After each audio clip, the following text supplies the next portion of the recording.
I caught my wife cheating with her boss, recorded everything in HD, and exposed her to everyone. The most painful thing was watching my wife prepare for an evening with her boss, Mark Diamond. She wore desirable clothes, spent a lot of time on makeup and hair, and put on a dress and high heels I had never seen. I felt betrayed, jealous, and angry. She did all this for Mark, not me, while I worked hard to provide for our family. It was confusing. Our bed life was great, and Jessica was always attentive and open. After 20 years of marriage, I trusted her. Except for that one night a month ago at her company's dinner, when Mark paid too much attention to her. There was a smirk when he looked at me after dancing with my wife, giving me a hint. For some reason, a bad feeling bothered me, and it got worse when I told Jessica the next day. Her defense of Mark confirmed my suspicions. Late meetings and missed lunches suddenly became a red flag that I needed to address immediately. The more I thought, the angrier I became.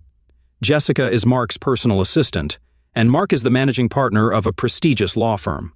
He loves flaunting his success with expensive cars, jewelry, and his young trophy wife, Stella. She was a 30-year-old, extremely desirable girl he exchanged for his ex-wife of 20 years. Mark likes making jokes at other people's expense, and I remember him making fun of my work on one of our walks. I sell screws and fasteners to large retail stores. It's not a glamorous job, but I made over $200,000 a year, providing a good living for my family. I gave Jessica everything she wanted and paid for our daughter Sarah's college education. She was now in her second year. We live in a pleasant community with good friends and a comfortable lifestyle.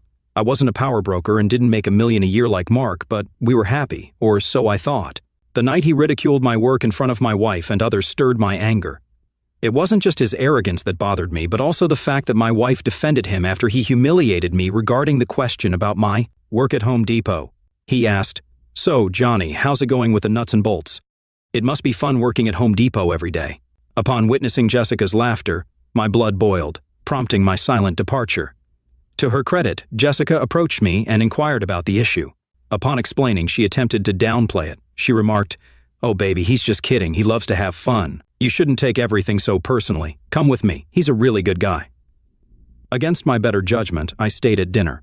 Looking back, I realize I should have seen the signs, but now I may have missed some red flags. I'm not a fool, and I wouldn't sit quietly. I can understand why people are attracted to Mark. He's the alpha, the big, strong, good-looking man, the wealthy partner everyone wants to be around. Jessica was his closest ally at the firm. Everything was going well. Despite his younger, handsome wife, for Mark, he wanted it all, including someone else's wife. Over the next week, I acted quickly to find out if I was crazy or if my intuition was correct. After 6 audio recording devices and 5 video cameras arrived, I began to implement my plan. The first camera went in the smoke detector in our bedroom. The next 2 captured different angles of the bedroom. The rest went in the master bath and living room. All cameras had live streaming and up to 8K recording, connecting wirelessly to a computer in the attic, controlled remotely via a phone app.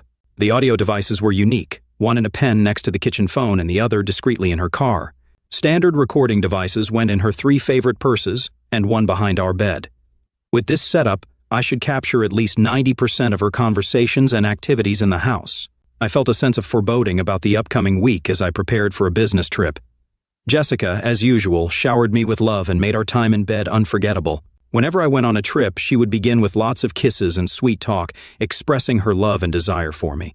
Her closeness and love were something I cherished, and she never disappointed. She expressed, "I love you so much, and I love making love to you, honey." With tears in her eyes, she looked at me with a smile and said, "I love you too, baby. You are amazing, and I will love you forever." It was an incredible night, and I felt so close and in love with this woman that I was convinced she couldn't be unfaithful. I almost abandoned my plan to spy on her, but thankfully, I left everything as it was and embarked on my 2-night trip. This week, I wanted to give her enough time in case something happened. We kissed goodbye, and by 6 p.m., I was on my way for the 3-hour drive to the hotel. The trip gave me time to reflect on the last 6 months of trying to find something else to do. Apart from 2 incidents with her boss, that smirk and his attempt to humiliate me, nothing changed. I smiled when I realized I was being foolish and paranoid. When I finally arrived at the hotel, I checked into my room, turned on my laptop, and relaxed on the king-size bed. It took a few minutes, and I checked my email for any work messages. Then I clicked on the link to the server in my attic to view the last 3 hours. I knew there wouldn't be much to see, but I needed to test the remote access system. I played the video at 3 times the speed until I saw my wife in the bedroom, then returned it to normal speed to enjoy watching my beautiful, desirable wife making a phone call. What I didn't expect was the phone conversation with Mark an hour after I left.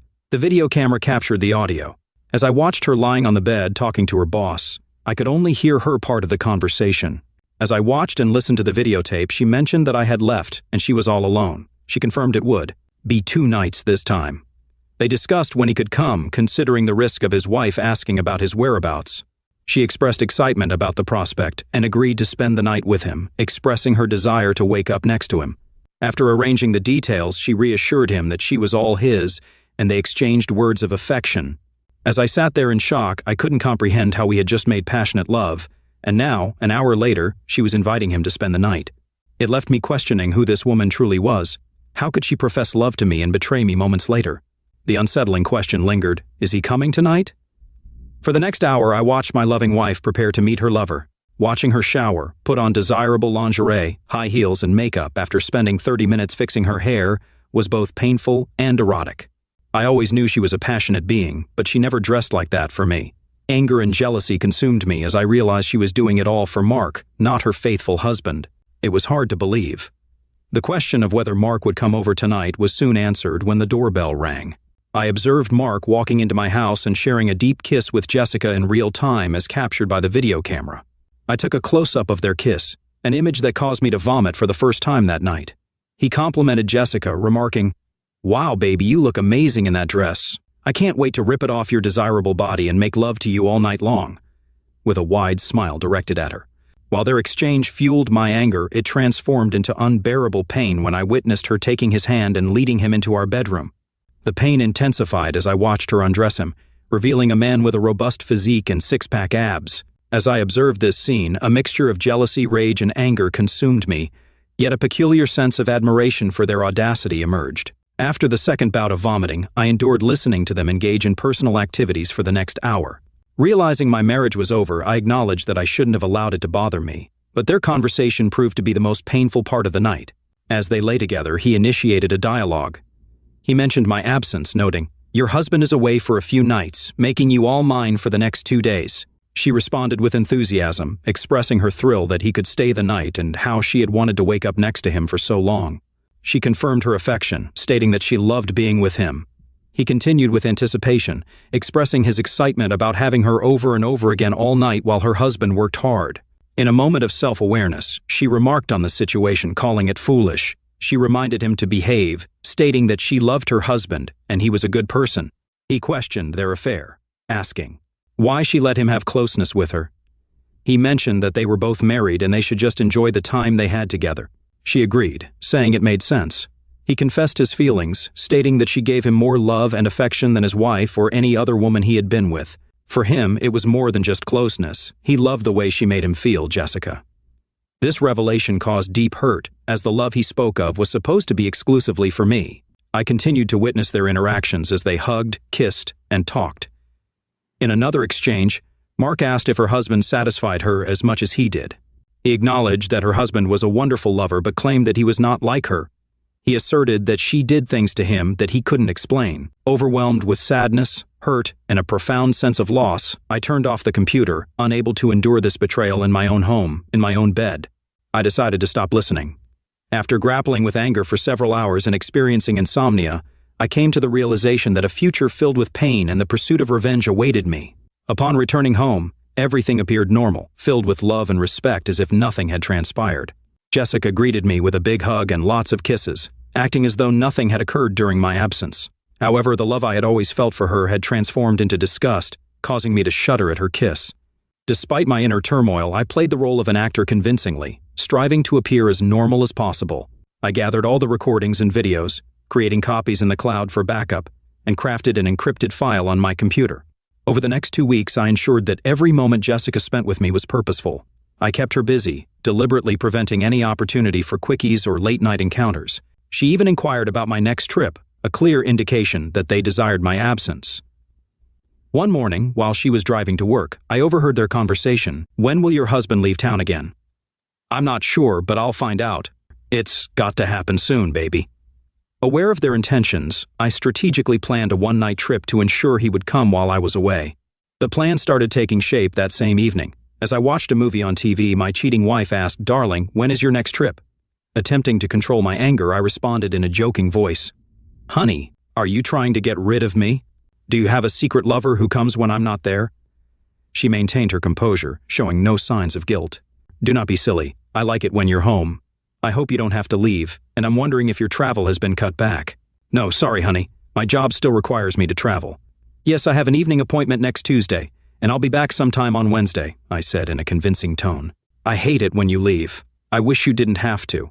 Travel like that. I miss you so much when you're gone. She then came over, hugged me, kissed me deeply, and made me feel more loved than I can explain. Upon realizing that she was giving the same love to another man, I felt an intense urge to scream and throw her to the floor. However, I maintained my composure and continued to work as usual, knowing that my plan would be put into action the following week. On Tuesday, I packed up for the trip, and Jessica and I had our last session of lovemaking. She kissed me wonderfully before I left that night, and I wondered if she had seen the sadness in my eyes when I looked at her one last time. I noticed her expression change, but I wasn't sure what she was thinking. Instead of leaving town, I returned to my office and parked my car. I then went back to my desk to work late, which was not unusual, and the few people who were there never questioned my arrival. At approximately 7:30, the video camera turned on as Mark entered my house and tenderly kissed my soon-to-be ex-wife.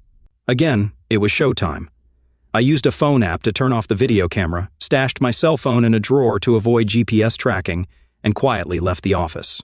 I grabbed my folding electric bike from the car trunk. The electric motor allowed speeds up to 30 miles per hour, covering 50 miles on a single charge. Wearing a black hoodie, I made sure no one noticed and silently biked the 12-mile journey back home. The idea behind the bike was stealth, enabling me to return home quietly and unnoticed. Within 20 minutes, I parked the bike behind the house, entered through the open backsliding door I had left, and stood quietly to ensure I wasn't discovered. Listening for sounds from the bedroom, I confirmed they were occupied, and my arrival wasn't known. I fetched a short-barreled rifle and an aluminum bat from the closet, placing the rifle outside the bedroom and holding the bat. Quietly opening the door to the candlelit room, their noise covered my approach. Without hesitation, I walked to the bed and delivered a strong blow to the side of his head. The dull thud of metal hitting flesh was overshadowed by the 250-pound man hitting the floor. Grabbing the rifle and turning on the light, Jessica realized what was happening. She looked stunned and in shock. She screamed, "Oh God, no, please no, this can't be true. Why are you here? You should be away. Why are you with another man in my bed? That's a better question. Now shut up and pay attention." The big man, semi-conscious, sat against the wall with blood dripping from a 6-inch wound caused by the metal bat. Watching him regain consciousness, I pointed the rifle at him. "Damn it, this hurts. Why did you do that?" "Dude, are you kidding? You have closeness with my wife in my bed and you think I won't react? What are you going to do?" He nervously looked at the rifle I was pointing. "Are you worried, big man? Are you afraid I will hurt you? I know what you two did behind my back, and today is payback. I'm going to do away with you, Mark. Tonight you will die." Teasingly, I continued, "Everything you worked for will disappear. I hope it was worth it, prick." "Dude, you do away with me, you're going to jail for the rest of your life. To hell with this. We will all die tonight." "How does that sound, idiot?" I wanted to put the fear of God into both of them, with no plans to actually kill them. Their fear excited me. Jessica was crying, curled up, trying to cover herself. "Baby, please don't do anything stupid. I love you. I really do. Put the rifle down and let's talk about this." With an evil grin, I pointed the rifle at her. "Shut up. This is because you wanted adventures outside of our marriage. Whatever happens tonight is all your work." They knew they were in trouble and had to calm me down, or I would hurt everyone. The rifle had custom-made loads with 25% salt and 75% capsicum oleoresin pepper spray. I aimed to cause pain, maybe damage, not to kill. Though I had no intention of going to jail, I wanted to seriously scare them, making the emotions last. After Big Mark recovered, he tried to rush at me and I unloaded the first round. The explosion was loud, his screams louder. A few minutes later, as he sat writhing in pain, bleeding, I explained the plan. Kicking him to get his attention, I looked at my soon-to-be ex-wife. "Listen to me, and you too, my cheating wife. I'll leave in a few minutes, and you take this loser to the emergency room before he bleeds out. You won't call the police. You'll take him to the hospital in your car. You won't tell anyone how this happened or that I was involved. If any of you say I was involved or knew about your infidelity, the collected video, audio, and photos will go public. Don't fire my ex-wife. She'll need her job after the divorce. If you come after me or she refuses the divorce proposal, everything comes out. Get him to the hospital before he bleeds and remember what I said." I left the same way I came, fixing the lock and closing the door. I put the bat and rifle in a bag, slung it over my shoulder, and quietly left the area. I threw the bat and rifle into different parts of the river while riding my bike back to the office. I removed the surgical gloves and threw them away. Upon returning to the office, I stored my bike in the car and returned to my desk by 9 p.m. After that, I set off on my trip, bidding farewell to some CO workers burning the midnight oil. To everyone's knowledge, my car never left the parking lot, and I stayed at my desk all evening. Accusations would be their word against mine, with no proof if they ever pointed fingers. Mark had surgery. He had to shave his head for 18 stitches due to a concussion. According to his story, he last remembered walking home with paperwork to his personal assistant before ending up in the hospital. He told the police he couldn't recall seeing anyone or being assaulted. Choosing to stay silent, he was aware that I could destroy his life and career. Jessica was extremely upset and didn't utter a word about the incident. All she mentioned was hearing a shot. When she went outside, she found Mark lying there and rushed him to the hospital, thinking there wasn't time to wait for an ambulance. Neither could explain why he was undressed, and both stuck to their stories. Mark's wife doubted him, causing significant problems. I spent the afternoon removing surveillance equipment, uploading everything to an encrypted cloud server, and tossing the equipment away. Any remaining evidence of their affair was now inaccessible in the cloud. Around 6 p.m., Jessica entered and found me in the living room with a bottle of my good whiskey. I sat quietly as she faced me on the couch. She looked shattered and sad. I had never seen her like this, and for a brief moment I felt sorry for her. With tears in her eyes, she couldn't bear it and tried to explain everything. "Johnny, what you witnessed was bad, but you need to know I wasn't in love with him. I know it seemed that way, and it must have hurt, but you know me. After closeness, I need connection. It was all for you, baby. When you left, I hated being alone, and Mark kept me company. And yes, it got passionate, but it was just closeness. You have to believe me." My mouth hung open in amazement at the incomprehensible excuse she made. "Jessica, I heard your explanations, and despite you saying those words of love were meant for me, I can't help but believe they were for Mark. It's over, Jessica. 20 wonderful years wasted because of your boss and your infidelity. We both have to live with your actions forever.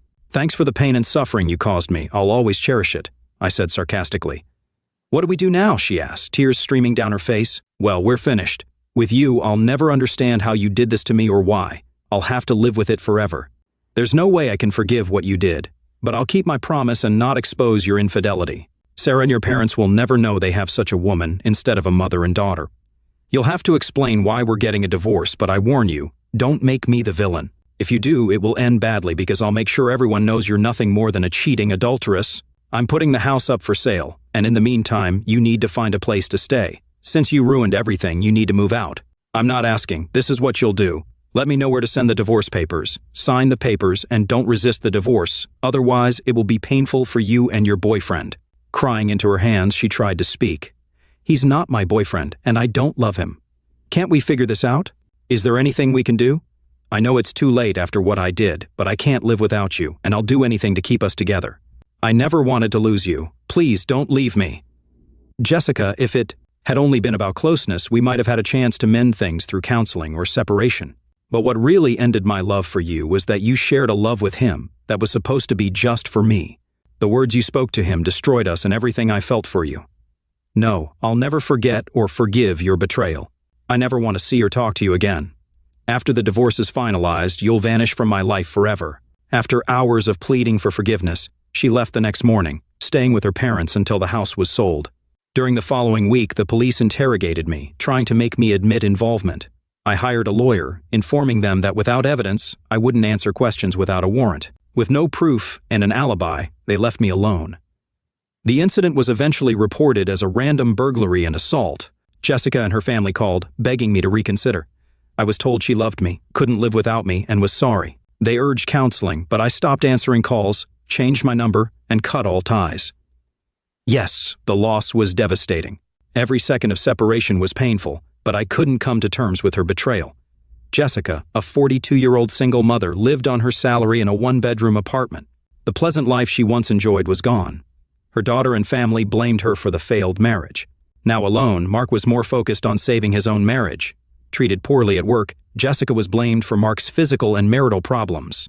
Unable to work together, she was transferred to an administrative role with the same pay. Her new job was dull, and she lost her prestigious position working with one of the partners. News spread that she was one of Mark's ex-girlfriends, and she was treated accordingly.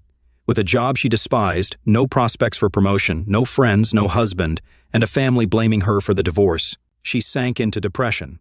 She cried every night, missing Johnny intensely. Her heart ached constantly, and thoughts of her actions haunted her. Sarah tried to help, but it seemed irreversible. Jessica neglected herself, eating poorly and drinking heavily, claiming that without Johnny she had no reason to worry. When Sarah sought advice from her father, he sympathized but never reconciled.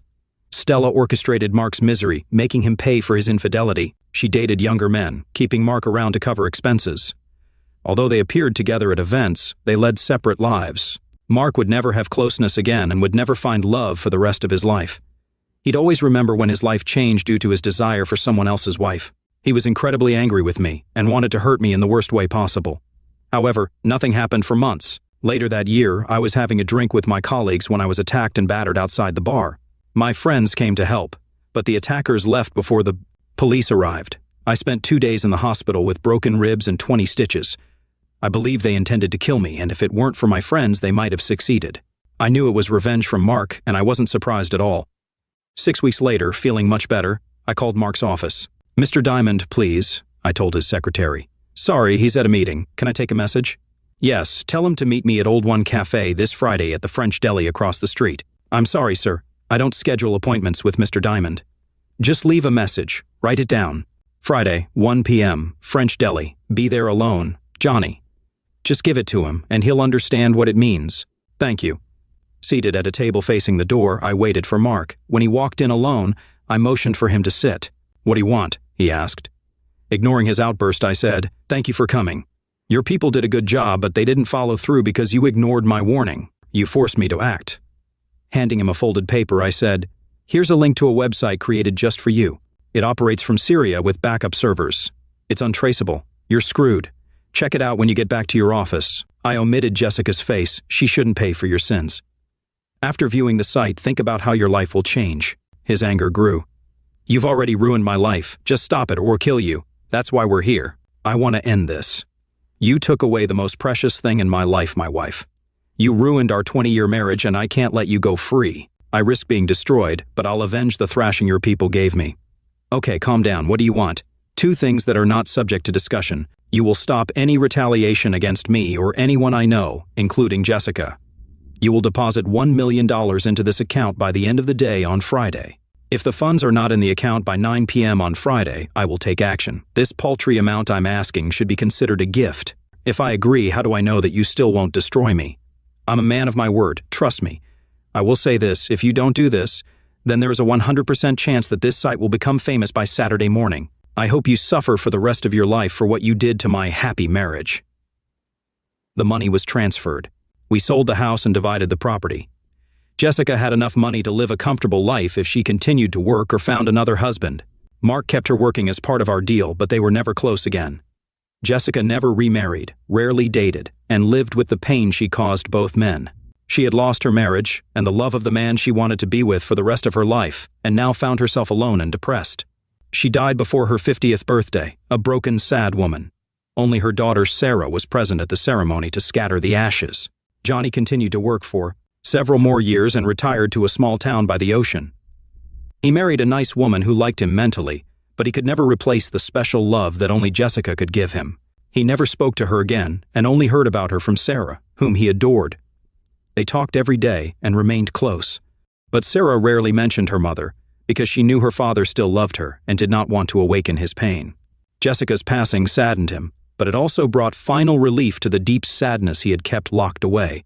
Husband unexpectedly arrived at the party, caught his wife cheating, and immediately sought revenge. I sat on a car hood by plate 128 when they exited. Her face paled, avoiding eye contact. As I got off, he raised his hands defensively as I reassured them, "You're not worth my time." Then I left in my car. The confrontation stemmed from a lengthy history. I met Jim when his family moved in next door. Both 8 years old, we were the only boys in the neighborhood, naturally becoming close like twin brothers. By 4th grade, we played sports together and had each other's backs, remaining inseparable throughout high school. I met Laura when I was in 10th grade, and we started dating. By senior year, we were still together. Jim hooked up with Annabelle Spears, and they went on double dates with Laura and me. On prom night, Laura gave me her pureness in the next room, where Jim and Annabelle were doing the same thing. After high school, Jim enlisted in the Navy while Laura and I pursued college degrees. I studied civil engineering at Eastern Michigan University, while Laura chose information technology at the University of Michigan in Ann Arbor. Despite the proximity of our campuses, maintaining our relationship proved challenging. Laura occasionally canceled our dates to see someone else, unbeknownst to me, until friends at the U of M revealed her actions. One evening, I followed Laura and a guy to a restaurant on Ann Arbor Road. Spotting me, Laura withdrew from him, suggesting familiarity beyond that night. This signaled it wasn't their first encounter, revealing a pattern of behavior I was unaware of. I had no clue what they were discussing, but Laura seemed uneasy, stealing glances at me while I pretended indifference. After finishing my meal, I left without acknowledging her and drove home. The next day, Friday, our planned date came and went without me showing up or even calling to cancel. Instead, I immersed myself in a book, disconnecting from everything. Saturday, I enjoyed a party at the Delta Phi house and met Robin, who left a lasting impression. Sunday, while engrossed in my studies, the doorbell interrupted me. Peering through my telescope, I saw Laura standing outside. I opened the door, and she squeezed past me, entering the room. Turning to me, she asked, "Where were you Friday night? Why didn't you answer the phone?" Closing the door, I faced her and inquired, "Which question do you want me to tackle first?" "What?" she responded. There were 3 questions. Which one should I answer first? "Don't sugarcoat it, Rob. What's up?" she pressed. "All right, I'll answer them in my preferred order then. First, where I've been. Mostly here, though I did hit up a frat party Saturday night. Next, why I didn't pick up the phone. Simple, I didn't hear it because you didn't call. Yeah, my bad for unplugging it. Now, where were you Friday night? Right here, ordered pizza and dove into a great book. Why didn't you give me a heads up that you weren't coming?" she demanded. "I figured you were busy with your boyfriend." "I assumed boyfriend? What are you on about, Rob? You're my boyfriend." "Huh. Then who were you cozying up to at the restaurant on Thursday?" she questioned. "Just a friend." "We weren't in love." "You were sitting close, leaning on him, and he had his arm around you. That's not lovey-dovey?" "Then what is it?" "It's meaningless, Rob. We're just friends." "If you don't see any problem, Laura, why didn't you come over and say hi or invite me to join you? Introduce me to your friend. Have a chat with me before heading off on a date." "Maybe you hesitated because then he'd question who I was, and you didn't want to explain. Why didn't you approach me if it bothered you?" "Because I wanted to observe your behavior, see how you act." "Why would you want to do that?" "Because I've heard too much about your dating life when I'm not around. Heard you've been out with guys on nights we had plans, so yeah, I wanted to see how you interacted with another guy." "You don't control me, Rob. Nowhere does it say we're exclusive." "I thought we did, Laura.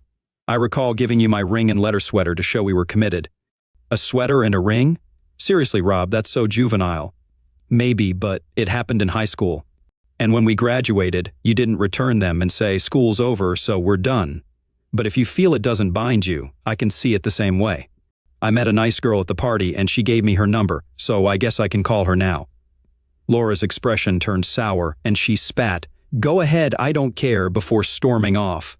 Watching her leave, I realized she didn't make excuses, promise not to repeat her actions, or reassure me of her loyalty.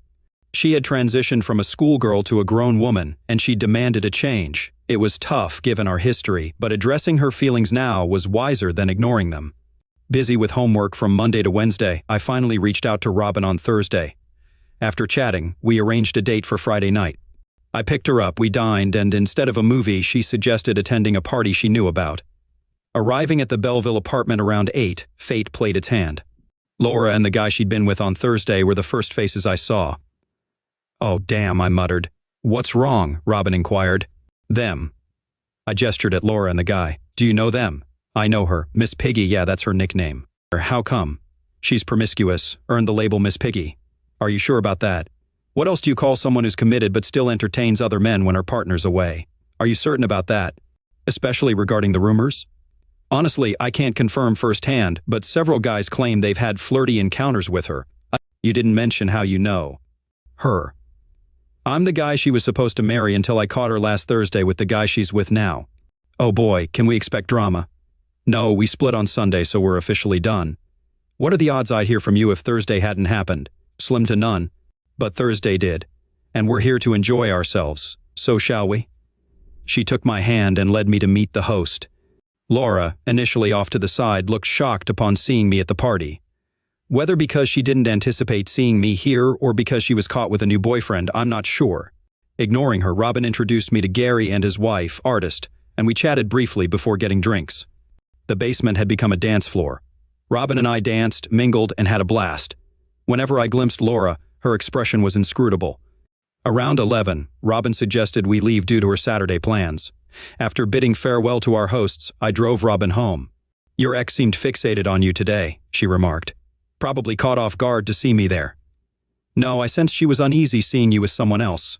"Tough luck, she's the reason our relationship ended." "Perhaps, but I don't think she's thrilled about it." "Maybe not, but she'll need to adjust." "Does that mean I'll see more of you or that you'll start seeing other girls?" "I prefer to date one girl at a time. I enjoyed tonight and I'll ask you out again. If you're on board, you'll be the only one." "What if I'm not ready for something exclusive? Then you'll decline and I'll find someone else to date." "If she says no too, I'll check back with you." "If you still decline, I'll continue until I find someone who's always a yes." "I like your approach and I'm open to it. How about tomorrow night?" "Sounds good." I escorted her to the door, bid her good night, and as I turned to depart, she halted me, requesting a moment. Facing her again, she confessed, "I never kiss on the first date, but I suppose there's a first time for everything," and kissed me. "See you tomorrow," she called out as she headed home. Upon returning home, Dad informed me that Laura had called, expressing distress. I explained it was too late to return her call and promised to do so in the morning. As per my routine, Saturday morning, I slept in, and when I finally made it to the kitchen for coffee, Mom urged me to call Laura. "She's called twice already this morning." "Not until I've had my coffee." "Are things okay between you two?" "It's more complicated now." "Does she know?" "She should, it was her decision." Just then, the phone rang. Mom answered, saying it was for me. "It's Laura." I picked up and greeted her. "Yes? Why didn't you call?" "I got in too late last night to call and I just woke up." "That's not what I meant." "Why didn't you call me last night for our usual Friday date?" "We discussed this last Sunday, Laura."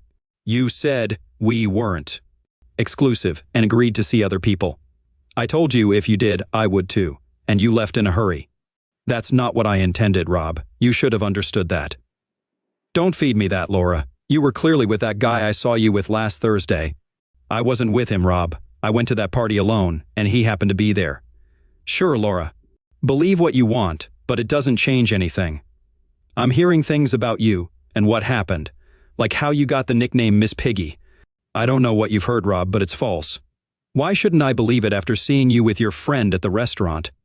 And I don't buy that you coincidentally bumped into him at the party. He was too close to you and hugging you when I arrived." "No, Laura. You're not committed to just me, and I'm not interested in being one of many. Please return the ring and the leather sweater. It seems they hold no significance to you, unlike in high school. I'll catch you later. Goodbye." "That seems pretty conclusive," my mom remarked. She decided that being exclusive with me wasn't enough, and as I just said, I'm not interested in being one of many. During all this, I found solace in Robin's company. Jim's letters arrived every couple of weeks, updating me on his life. He graduated from boot camp and entered specialized training, joining a Navy construction battalion, also known as the Navy Seabees. He mastered both building and demolition. He never inquired about Annabelle, so in my responses, I omitted her too. I knew he wouldn't want to hear about her. Within a week of his deployment, Annabelle was already pursuing someone she met at a party. A month later, she moved in with a coworker. 3 months after that, another move, she started cohabiting with a man she met when he towed her car to the store. Rumors circulated that he made her entertain his friends at his apartment. Then, Annabelle vanished without a trace until I received a letter from Jim. He had completed his training and was stationed permanently in Norfolk. Upon his arrival, he summoned Annabelle to join him. "I wish you could be my best man, but we had little time to prepare. The sooner we wed, the sooner we can secure housing on base." Poor guy. I feared the moment you left she'd have another man before the door's echo faded. I wasn't lacking money, thanks to my grandparents, who had set up a college fund for me since birth. It had enough to cover tuition and rent for an off-campus apartment if I chose so. At the start of junior year, Robin and I moved in together, giving me a taste of family life, which I adored. After about 6 months, I began considering making our arrangement permanent. I still harbored doubts that what Robin and I shared was too perfect to be true. Yet she showed no signs of wavering in our relationship until the day I mentioned searching for an engagement ring. That's when she revealed her plan. To return to California after graduation to marry her childhood sweetheart, now studying in England on a Rhodes Scholarship. They both acknowledged each other's situations, including his relationship with an English woman. We recognized that abstaining from physical closeness for several years wasn't realistic for two healthy young adults. Hence, we agreed to an open relationship. "It shouldn't immediately impact us, Rob," she assured. However, it did, especially me. Essentially, I felt yanked from what I thought was a romantic partnership into more of a friendship. The issue was I didn't find satisfaction in casual flings. I craved more than just physical connection. As a result, Robin and I gradually grew apart. Nearly 4 months to the day after Robin dashed my romantic hopes, she remarked, "You don't seem content here, do you?" I admitted feeling uneasy and explained why. "I'm sorry, darling. Sometimes I wish I didn't love Alex so much so I could fulfill your desires more. If it weren't for him, you'd be my partner." "Thanks, I suppose. So what's the plan? Shall we flip a coin to decide who stays and who goes?" "No need." I anticipated this moment. Mom hasn't rented out my room yet. She decided to keep it for me, at least until I'm 40 or until she has grandchildren. "So you're staying and I'm leaving." "Friends always." After a hug, she requested, "Last night, please." I'd been back home for a week. On Friday evening, while working on an article in my room, Mom called from downstairs. "Rob, someone's here to see you." Descending, I found Laura conversing with Mom. Mom nodded at me, saying, "I'll leave you two alone," and retreated to the kitchen. "Hi, Rob." "Hi, Laura, how are you?" "Okay, I guess, hoping things will improve." "Oh, Robin called, mentioned you're back on the market, and hinted I should hurry if I want to be first in line." Why I for the first spot? Why I for it all? There wouldn't be a line if I hadn't acted foolishly. In fact, Robin wouldn't even exist. "I'm not vying for a spot, Rob. I just want to return to where I belong." "Where's that?" She lifted her left hand, revealing, "I never returned your ring." My class ring adorned her left ring finger. "There's a party at Alice Johnson's tonight. Want to go with me?" She dangled the idea, adding, "Just so everyone's clear, I've staked my claim. I've got you back, and I'm broadcasting it." The real surprise came post-party. She remained quiet as I drove her home, gazing out the passenger window. When we reached her house, I suggested apartment hunting on Saturday. Renting an apartment is more economical than constant motel stays. "Are you asking if I want to move in with you?" "It's crossed my mind." "What time?" "Around 9. "Great, you've got yourself a date." Laura and I settled into a 2-bedroom apartment situated roughly midway between Ann Arbor and Ypsilanti. We converted the second bedroom into an office, housing Laura's computer desk alongside mine. Around a month post-move, Jim returned home on a 30-day leave, spending ample time with Laura and me. Seeing Jim and Annabelle together, they seemed to gel well, making me question my earlier suspicions about her. However, 3 weeks after Jim returned to duty, Annabelle showed up. With Jim deployed to Iraq, Annabelle opted not to wait for his return to base. She vanished for 2 weeks, staying with her current partner. Upon her visit to Jim in Norfolk 3 weeks later, rumors resurfaced about her liaison with a former flame, including alleged revelries and hosting group encounters. I contemplated confronting her, but Laura dissuaded me, asserting it was none of our concern. Besides, as far as we knew, Jim and Annabelle had an open relationship, a not uncommon arrangement during prolonged military separations. Laura doubted Jim would consent to such an agreement, but advising him of Annabelle's behavior might backfire. Instead, she suggested I let it be. Jim returned from Afghanistan just in time to serve as my best man at my wedding to Laura. Afterwards, he and Annabelle relocated to Norfolk, where he completed the last 9 months of his military service. Upon discharge, they returned home, and Jim secured a job with a construction company as a heavy equipment operator.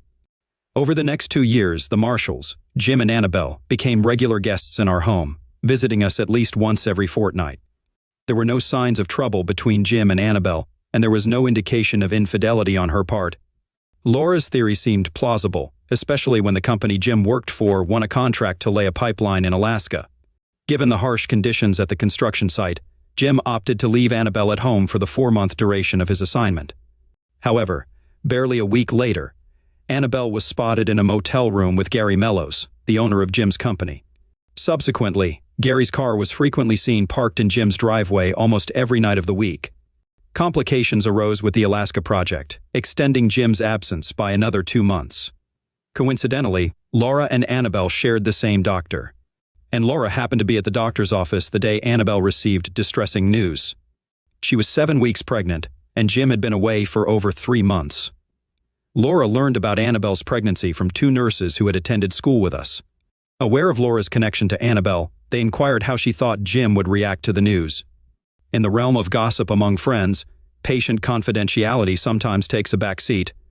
Laura speculated briefly before suggesting Jim may never learn the truth of my suspicions. Annabelle will likely opt for infanticide, resolving the situation before Jim returns. However, events unfolded differently. Someone whom Laura wouldn't dissuade informed Jim of the situation. Upon his return, Jim rented a car and discreetly parked nearby until he witnessed Mellows arriving at his house and entering with Annabelle. After waiting 15 minutes, allowing them time to engage, Jim entered the house with a digital camera, capturing evidence of their affair. Subsequently, an ambulance responded to an emergency call, and Mellows was hospitalized. When the police arrived, they initially intended to detain Jim until he presented the photographic evidence. Jim had used a Canon Rebel camera set to continuous mode, which captured Mellows lunging at him in the series of images. He might have simply aimed to retrieve the camera from Jim's possession, but based on the sequence of photos, it was evident to Jim that he was under attack and merely defending himself. The police accepted this explanation and departed. 20 minutes later, Annabelle emerged onto the porch with a single suitcase, locking the door behind her. The divorce proceeded smoothly, as did the lawsuit filed against Mellows for causing alienation of affection. Additionally, Jim filed a molestation suit against Mellows, alleging that Mellows had hired him only to send him out of town and then move in with his wife. Mellows had the option to settle out of court, avoiding public attention, but he chose to contest the case, resulting in his actions with the employee's wife becoming public knowledge. Following an extended absence from town, the jury ruled in Jim's favor, awarding him $1.3 million. After settling legal fees and taxes, he retained slightly over $750,000. He used this to pay off the house, install an in-ground pool, and purchase a new Ford F-350.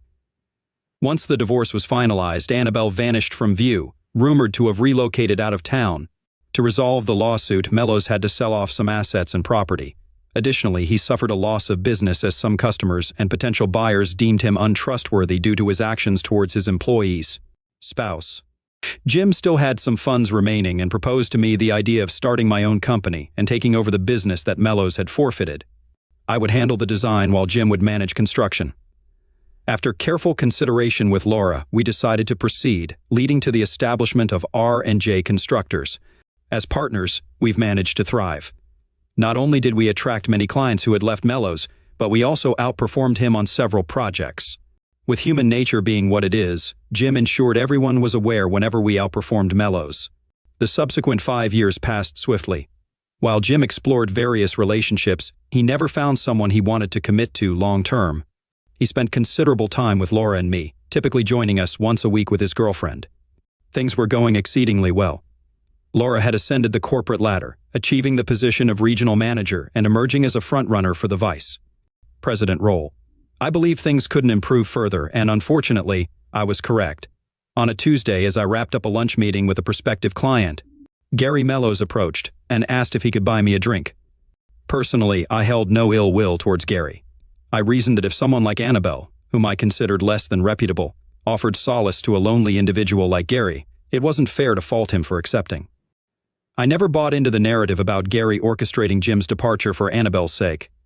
Knowing Annabelle's character, I speculated she might have visited Gary's office to collect Jim's paycheck and expressed her loneliness due to his absence. In any case, Gary's issues were tied to Jim, not me, so I accepted his offer for a drink. Once he settled in, he inquired, "How's everything going?" "Could be better," I replied. "Perhaps you'll contemplate selling," he proposed. "Selling? Why on earth would I do that?" I retorted.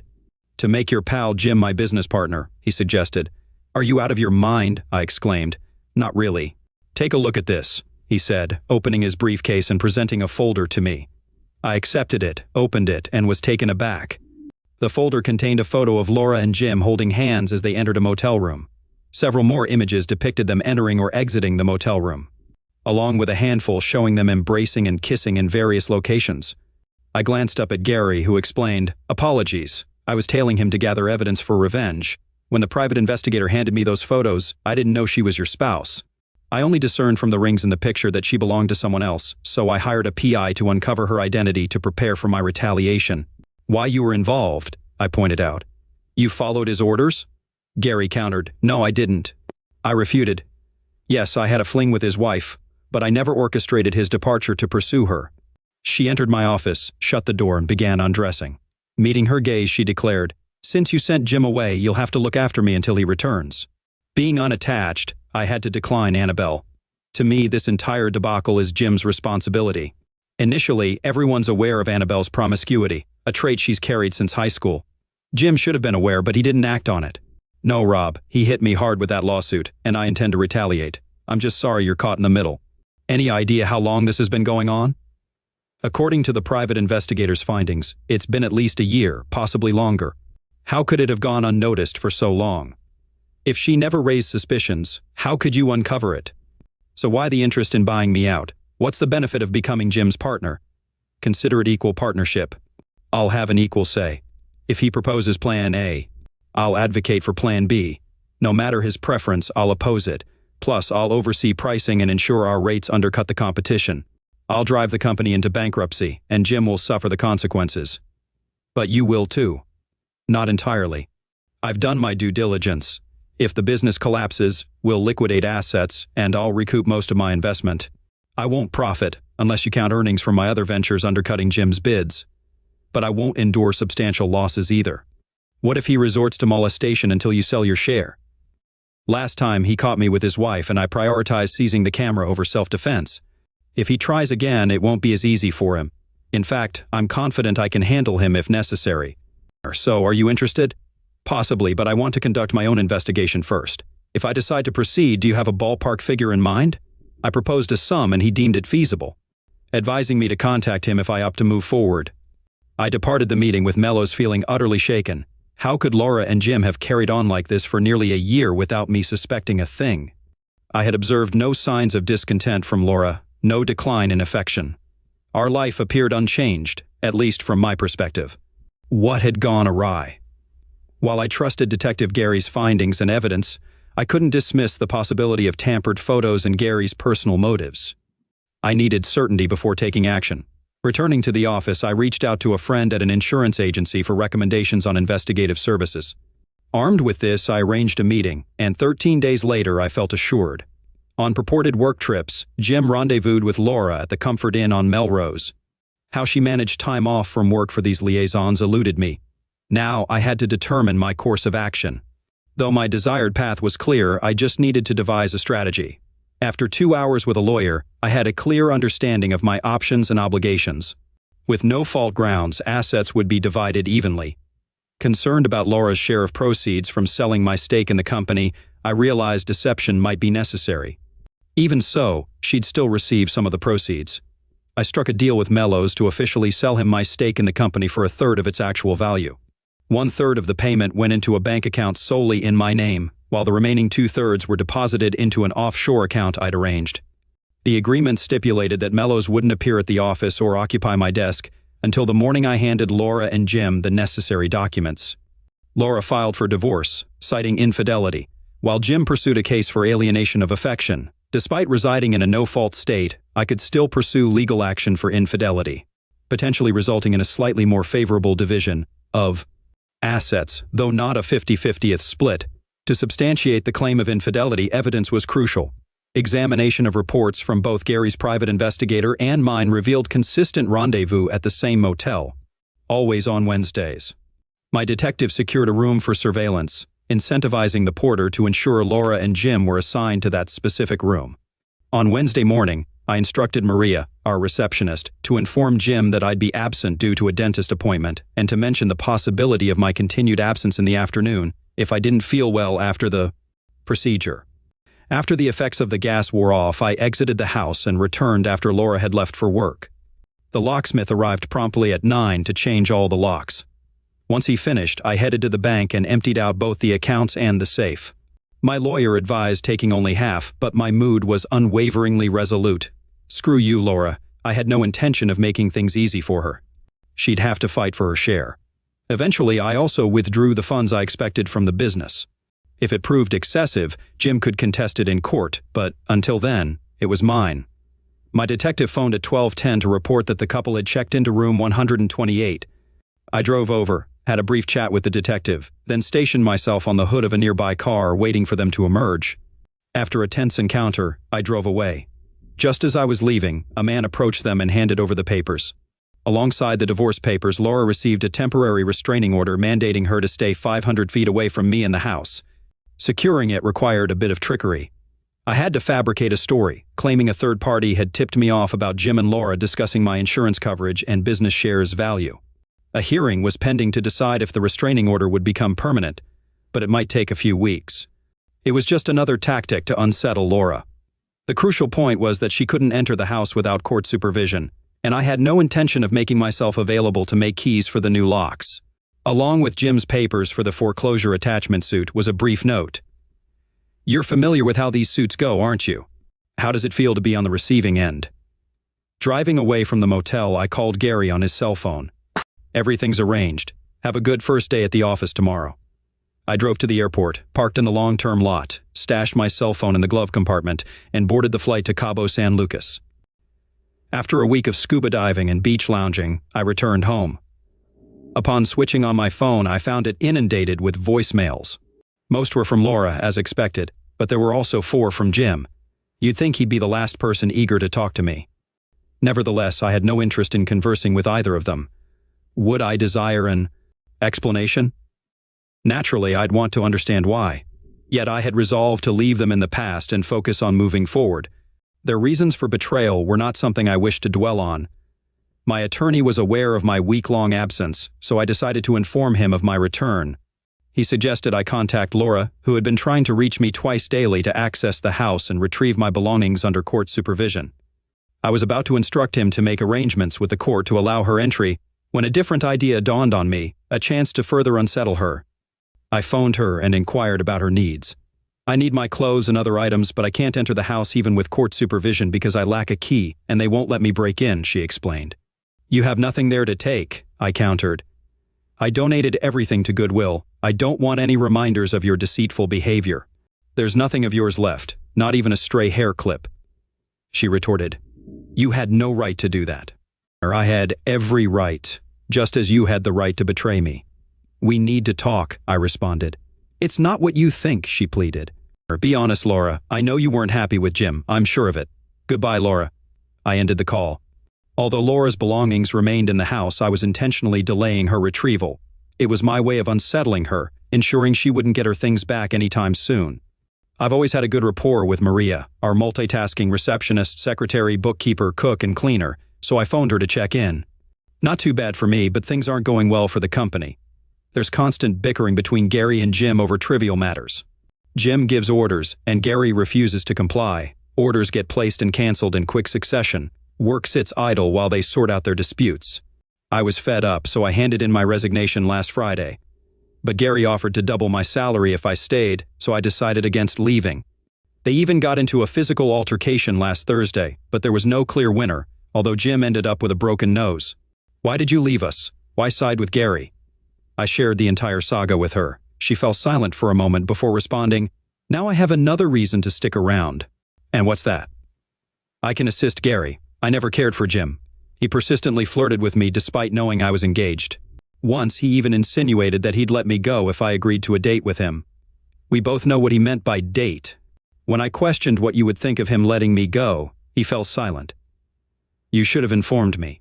"Why?" "It was a personal issue, and I handled it. I sympathize with you and Laura, Rob, but there might be a positive aspect to it, at least for me." "Or how's that?" "It means you're available again. How do you feel about being pursued?" "Weren't you engaged?" "I was. Until I caught that idiot doing to me what he did to you." "When did it happen?" "About 3 weeks ago." "Well, honey, if you're interested, I'll consider you first when I start dating again, but that won't happen for a while. I won't give Laura any ammunition." "I can wait, but keep me in mind if you ever feel lonely and want company for dinner." "I will, sweetie, and thank you." My phone rang 16 times that day, 14 calls from Laura and 2 from Jim.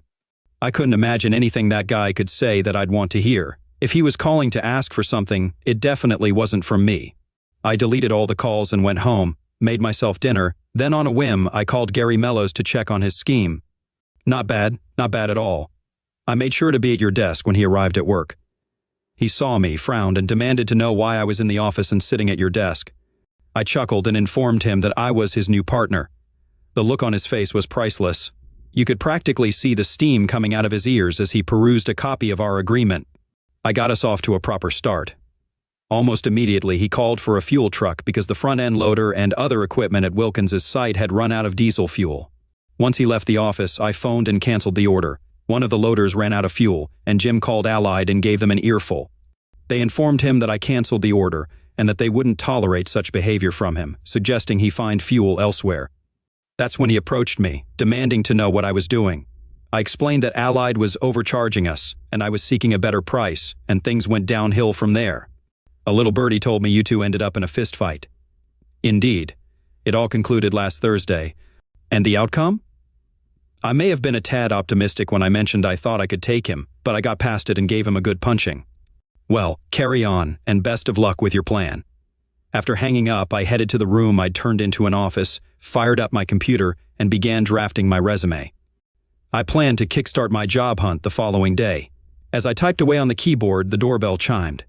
Opening the door, I found Jim standing there. "What the hell do you want?" "We need to talk, Rob." "No, you don't, creep." "It's not my fault, Rob. She came on to me. She caught me in a bad mood because of what Annabelle did to me." "I wasn't thinking straight, Rob. I'm sorry, Rob, but it wasn't my fault. I didn't pursue her. But you knew she was my wife. You knew how you felt when you found out about Annabelle, and you didn't even stop to think you'd make me feel the same way, did you? You had to know I'd find out sooner or later, probably the same way you found out about Annabelle, someone told you." "Well, creep," somebody told me. "You're a scoundrel, as far as I'm concerned. You're supposed to be my friend. And even if I believe Laura made a move on you, which I don't, you should have turned her down. Just like I turned Annabelle away when she made advances on me. You knew you were better than that, but you went ahead anyway.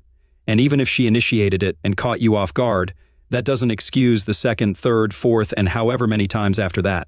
No, you stabbed me in the back, plain and simple. Why did you load me up with mellows? Because in the mood I was in when I found out and the rage I felt, if I'd come after you, things might have ended differently. But you're not worth going to jail over. Besides, involving mellows will bring you grief that will last far longer than any consequences from a physical altercation. But you know what? The rage I felt at the time is gone. And that's when I punched him. I grabbed his shirt, pulled him into the house, slammed the door shut, and unleashed my anger on him. He was unconscious when I dragged him out and put him in the car. You wouldn't believe the grin on my face when I got back inside. I might have the police showing up, but I wasn't concerned. I could simply say he attacked me, and I acted in self-defense. I'll refer to his altercation with Mellows and claim he's upset because I sold my share of the business to Mellows, and he's trying to retaliate. The next day, I sent out 14 resumes and checked in with my attorney. He mentioned a hearing on the temporary restraining order set for the following Monday, but hadn't heard from Laura or her lawyer. Contemplating contacting Laura, I decided against it. Delaying her hiring a lawyer meant delaying any communication between us. Throughout the week, I received responses to my resumes and traveled for interviews in Atlanta on Wednesday and Baltimore on Thursday. Though I enjoyed both interviews, I also heard back from a San Diego company, sparking my interest in warmer climates. I scheduled an interview for the following Tuesday. Monday arrived with the restraining order hearing. Surprisingly, the judge found no grounds to uphold it, ordering me to grant Laura access to the house. Laura attended with her lawyer, attempting to speak with me. I stepped aside, sought my lawyer's assistance, and returned to her side. "You wait until my attorney arrives before speaking to me," I insisted. "I just wanted to inform you I'll be coming tonight," she replied. "No, you won't. I have a job interview at 2:30 and won't return until Wednesday. You can visit after 6. Her lawyer began to speak, but I interjected. "She will not step foot in this house without supervision. A court representative will oversee everything, and you're welcome to have your attorney present too." "No, that's not satisfactory. They won't understand what she's taking. If she grabs something inappropriate, I'll have to fight to retrieve it." "She was away for 2 weeks, and another 48 hours won't injure her," I stated. Firmly. Her lawyer sighed. "Then let's await the judge's decision." As he turned to leave, Laura intervened. "Forget it. I can wait." I nodded and said, "Wednesday at 6, before departing." "Wait a moment, Rob. Can we have a conversation?" "No," I replied, exiting the building. Satisfied with my interview in San Diego, I returned home, eagerly anticipating news from them. At 6, Laura arrived, accompanied by a representative from her lawyer's office. The court-appointed woman arrived at 2:06, and during those 20 minutes we conversed over coffee. She explained her role as an observer for the court, tasked with inventorying seized items and noting disputed ones. I assured her there was no need for a list of disputed items. She could take whatever she wanted. "If that's your stance, why did you take a firm position against her?" She betrayed me. And she did it with someone who had been my best friend for over 25 years. I couldn't retaliate physically without facing legal consequences, but I had to do something to retaliate and inflict some pain on her. It wasn't much, but it was something. As the doorbell rang, I ushered Laura and her accompanying man from the lawyer's office inside, then stepped outside to mow the lawn. When I returned indoors, everyone had left except Laura, who sat at the kitchen table, sipping tea. She glanced up as I entered. "You deceived me. You didn't donate any of my belongings to Goodwill." "Perhaps not, but I relish seeing your reaction when you claimed I had no right to do so. I hadn't anticipated everything ending up belonging to her. It'll take me longer to sort it out than I thought." I retrieved my key ring from my pocket, took out my house key, and extended it across the table to her. "No need to move. You can collect the keys on Friday." "Friday? I'll have vacated the premises by then." "Why?" "I'm interviewing and I'm relocating as soon as I secure a job."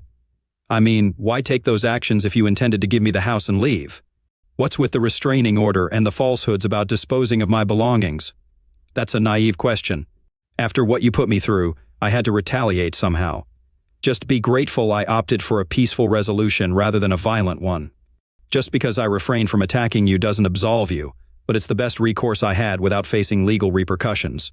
I remember you declined when I asked if we could talk tonight, but I'm still going to make an attempt to persuade you that divorce isn't necessary. Let's be realistic, Laura. After what you've done, there's absolutely no way we can salvage our marriage. But that doesn't change my feelings for you, Rob. I love you, and you know it. What happened with Jim was a mistake, just a foolish mistake. I've always liked Jim, but my feelings for him don't compare to the love I have for you.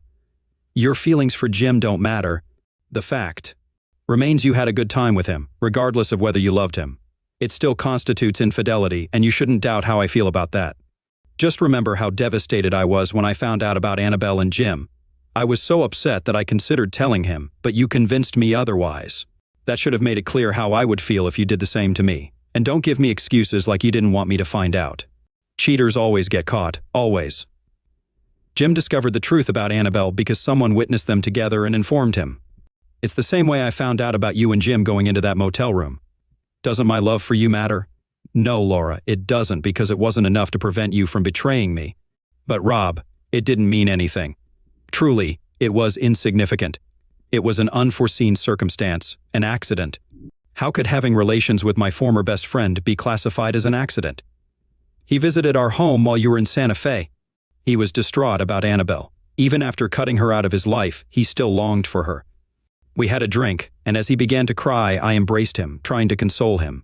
I recall thinking, this is so wrong. I shouldn't be doing this. Yet it felt oddly comforting. I must admit, it felt strangely exhilarating. The next time you were out of town, Jim came by, and we both understood his intentions, and we resumed our liaison. There was no love involved, Rob. As cliché as it sounds, it was purely physical, just a fleeting thrill in my life. Throughout it all, I never neglected you. I love you sincerely, Rob, and you know it. We can overcome this. Divorce isn't necessary. Love has no bearing on this, Laura. I need a divorce. I can't coexist with someone who has betrayed me. It's straightforward, Laura. You betrayed my trust. If I stayed, I'd be vigilantly monitoring you, anticipating another transgression. By your own admission, you continued because you found pleasure in the deceit. You can make all the promises you want about not repeating it, but your assurances hold no weight. You pledged to forsake all others when we wed, and you broke that vow. I find it hard to trust anything you say, Laura. Jim's version of events completely contradicts yours. According to him, it wasn't an accident. He says you were actively playing a game with him. Either he's lying or you are. The issue is that after what both of you did, neither of you is trustworthy to me, so I can't favor one story over the other. The bottom line, Laura, is that we've broken up as a couple. I'm not giving up, Rob. I'm going to fight for the divorce. I know we can get through this because we love each other. You're mad at me right now, and I get that. But I can make a promise to you and keep it, especially now that I understand what breaking that promise could cost me. My lawyer says he can get the court to order counseling, and I know that can help. I love you, Rob, and I'm not letting you go. You don't seem to understand that I don't want you right now. Okay, I'll admit that I still love you, and it'll take me a while to get over it, but there's no way I can live with you again. Every time I go to bed with you, I'll think about you being with that idiot who was my best friend, and I can't live like that. You won't fight for a divorce from Laura because if you do, I will release the videotape of your last meeting with Jim. Every family member, every friend, and all your CO workers will get a copy. I will create your own adult site for you, and there are dozens of amateur adult sites where I can post it. And I will do it with your full name and address. It'll make your life very interesting. Crap, Rob. No such video exists. Oh no, wait here. I went to the den where I had my briefcase, pulled out a copy of the disc, went back to the kitchen and handed it to her. Take a look at it. After you watch it, decide if you want someone else to watch it. Now, if you don't mind, there's something I need to do. You can pick up the house on Friday, but for now, you have to go. On Thursday and Friday, I moved out of the house and put most of my stuff in storage. Then I rented a room at the executive suites for a month, hoping to have a job by the end of it. Over the next 2 weeks, I traveled to Salt Lake City, Philadelphia, Atlanta, Chicago, and Detroit for interviews, all of which I felt good about, but I didn't hear back from any of them. I sat down at my desk, calculated my finances, and realized I could live without a job for about 6 years. I started looking into other cities and states with a lower cost of living, hoping to stretch those 6 years to 8, maybe 10. Laura signed the divorce papers and returned them to my attorney. I almost regretted that she did that. I would have loved to scatter a CD of her and Jim all over the house, but a deal is a deal. We agreed on a 50-50th division of the property, with each party paying their own attorney fees. Since I filed the suit, I paid the legal fees. Laura wanted the house, and my half of the equity was slightly more than what I had borrowed from the bank, so that worked out. True, I had to give Laura half of what I got from selling my half of the company, but I had planned for that. She claimed I sold out too cheaply, but it didn't matter because the other 2/3 of what I got from the sale was safely tucked away. I heard some interesting gossip. Apparently, as soon as I was out of the picture, Jim started intimidating Laura so relentlessly that she had to get a restraining order against him. Not that I cared, of course, but it amused me. I decided to wait until the divorce was finalized before taking any action. Eventually, I began receiving calls from some of the companies where I had interviewed. A company in San Diego called, asking me to return for another interview. However, before I could call to arrange it, Gary contacted me. How would you like your company back? Why would I want my company back? I sold it to you so I could go back to Jay and leave him behind. Why would I want to become his partner again? You wouldn't want to, but you don't have to. After our last argument, I said, if you're so unhappy with me as a partner, I'll either buy you out or sell your half to someone else. He thought for about 30 seconds and then asked how much I'd pay for his half. He accepted half of what I gave you. The question remains, why should I want the company back? If you've done even half of what you said you would to sabotage Jim, the company might not be worth much now. You could be surprised. Come to the office and let's talk. I figured I had nothing to lose, so I went to see him. When I walked in, Maria jumped up from her desk and hugged me, then poked her head into Gary's office to tell him I had arrived. As you know, I only bought you out to mess with Marshall. I didn't really need him, but things are changing. I'm getting more into the construction side of the business. I want to move away from the engineering part. On one hand, I couldn't get the engineers I wanted, so I started considering alternatives. The solution that came to mind was to call you and ask you to set up a company that I would contract with for the engineering work. But then Marshall sold me the company, and I thought, why not just sell it to you and contract with you? I can't afford to buy out both my half and Jim's half. You won't have to pay much because the company isn't worth much anymore. Since I own everything, I've transferred all the construction work and equipment to my other company. What's left is purely the engineering part. I'll sell you the company for what I paid Jim and sign a 5-year contract for engineering services. Plus, the company still has contracts with about 15 other firms. I don't see how you can lose. How much did you give Jim? He told me, and it was less than I had in my offshore account. But there is one condition. And what's that? I asked. I have no secrets from Maria, and I shared the idea with her. She said that if you agree, she will stay with you and not move to my company. If you accept the deal, you will keep her on your team. I didn't have to think long, and I told him that I would agree to the deal, but I wouldn't do it until my divorce was finalized, which would be in about 3 weeks at the earliest. Gary said that was fine with him, and we agreed to the deal. As I was leaving the office, Maria said, I heard. Don't forget that at the end of those 3 weeks, you promised I would be first on the list. I didn't think you were serious about that. You can rest assured I am, she said with a 1,000-watt smile. As I pulled away from the curb, my cell phone rang, and it was my lawyer. Jim had learned his lesson from what happened to Gary when Gary sued Jim and called my lawyer with an offer to settle the case. I told the lawyer to accept it. I made it the rest of the way to my room at the executive suites with a huge smile on my face. In 3 weeks, I could start a new life with a new job, a new girlfriend, and money in the bank. I could spend those 3 weeks looking for a place to live and shopping for furniture. Who says nice guys always finish last? Welcome to Lost Relation Chronicles. Kathy sat across from Roger, bathed in the warm glow of the upscale restaurant. Her laughter drifted out naturally, like an actress perfectly embodying her role. On the surface, she appeared at ease, savoring the evening, her eyes glistening as she whispered a playful joke to her lover. But beneath that composed facade, tension coiled tightly within her. Anxiety gnawed at her insides, a relentless sense of foreboding shadowing her every move. Each time her phone buzzed on the table, she flinched, a flash of panic flickering in her gaze before she forced another smile. Roger, on the other hand, seemed blissfully unaware, his demeanor smooth and untroubled as he sipped his wine, as if the world outside this moment simply ceased to exist. But Kathy knew better. This affair was always a risky gamble. Roger was everything her husband Ben was not: daring, electrifying, unpredictable. He had swept her into a whirlwind, a stark contrast to the steady, kind man she had married. Ben had been perfect in so many ways, a man she had once loved deeply, with all her heart. Yet here she was, entwined in an affair with Roger, caught up in something she couldn't even justify to herself. She had considered ending it countless times, fully aware that she should. Each encounter with Roger was a chance to break away, to tell him it was over. But the words always failed her, and she found herself drawn back by his irresistible pull. Tonight, however, something felt different. When her phone buzzed again, Kathy glanced down and felt her blood turn to ice. A new notification glowed on the screen. "Enjoy this evening because it will be over soon." The message was from Ben. A wave of dread washed over her, making her hands clammy and her heart thunder in her chest.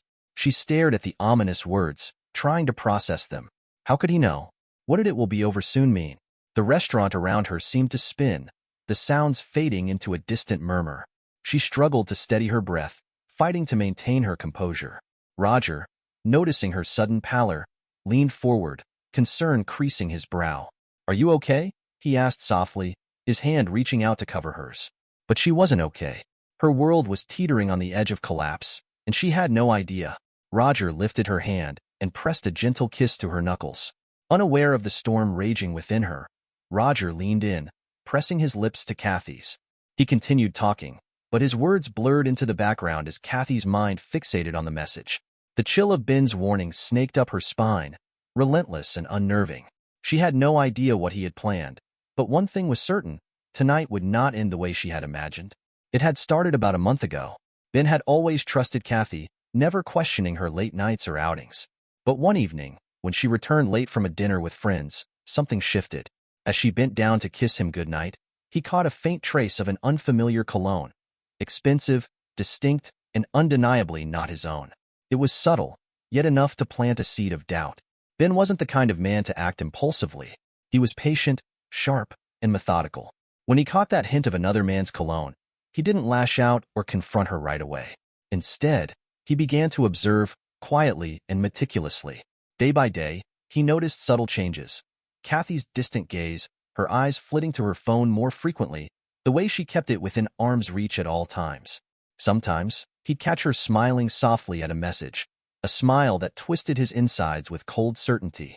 Her behavior told him everything he needed to know. Kathy, lost in the thrill of her affair, was too blinded by excitement to realize how careless she had become. She believed she was being discreet, that her secret was safe, but Ben saw through it all. And he wasn't simply waiting in silence out of hurt or bewilderment. He was strategizing. Every gentle word, every affectionate gesture was deliberate, a mask concealing the storm that churned inside him.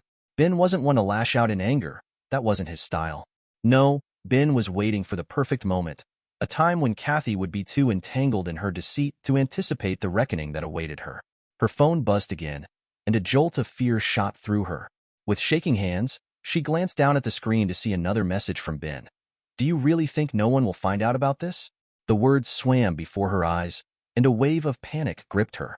She struggled to keep her expression calm, her fingers curling tightly around her phone. But the pressure inside her was mounting, a suffocating force she could no longer contain. Leaving wasn't an option. Not here. Not in this exclusive restaurant where every eye could so easily track her movements. The anxiety clawed at her, creeping up her spine like an inescapable shadow. The walls felt as though they were pressing in, squeezing the air from her lungs. Roger's voice became a distant murmur, indistinct and irrelevant as her gaze swept the room. Everything appeared normal. Diners engaged in conversations, laughter, the clinking of silverware. Yet Kathy felt the undercurrent of dread pull tighter. Then she saw them.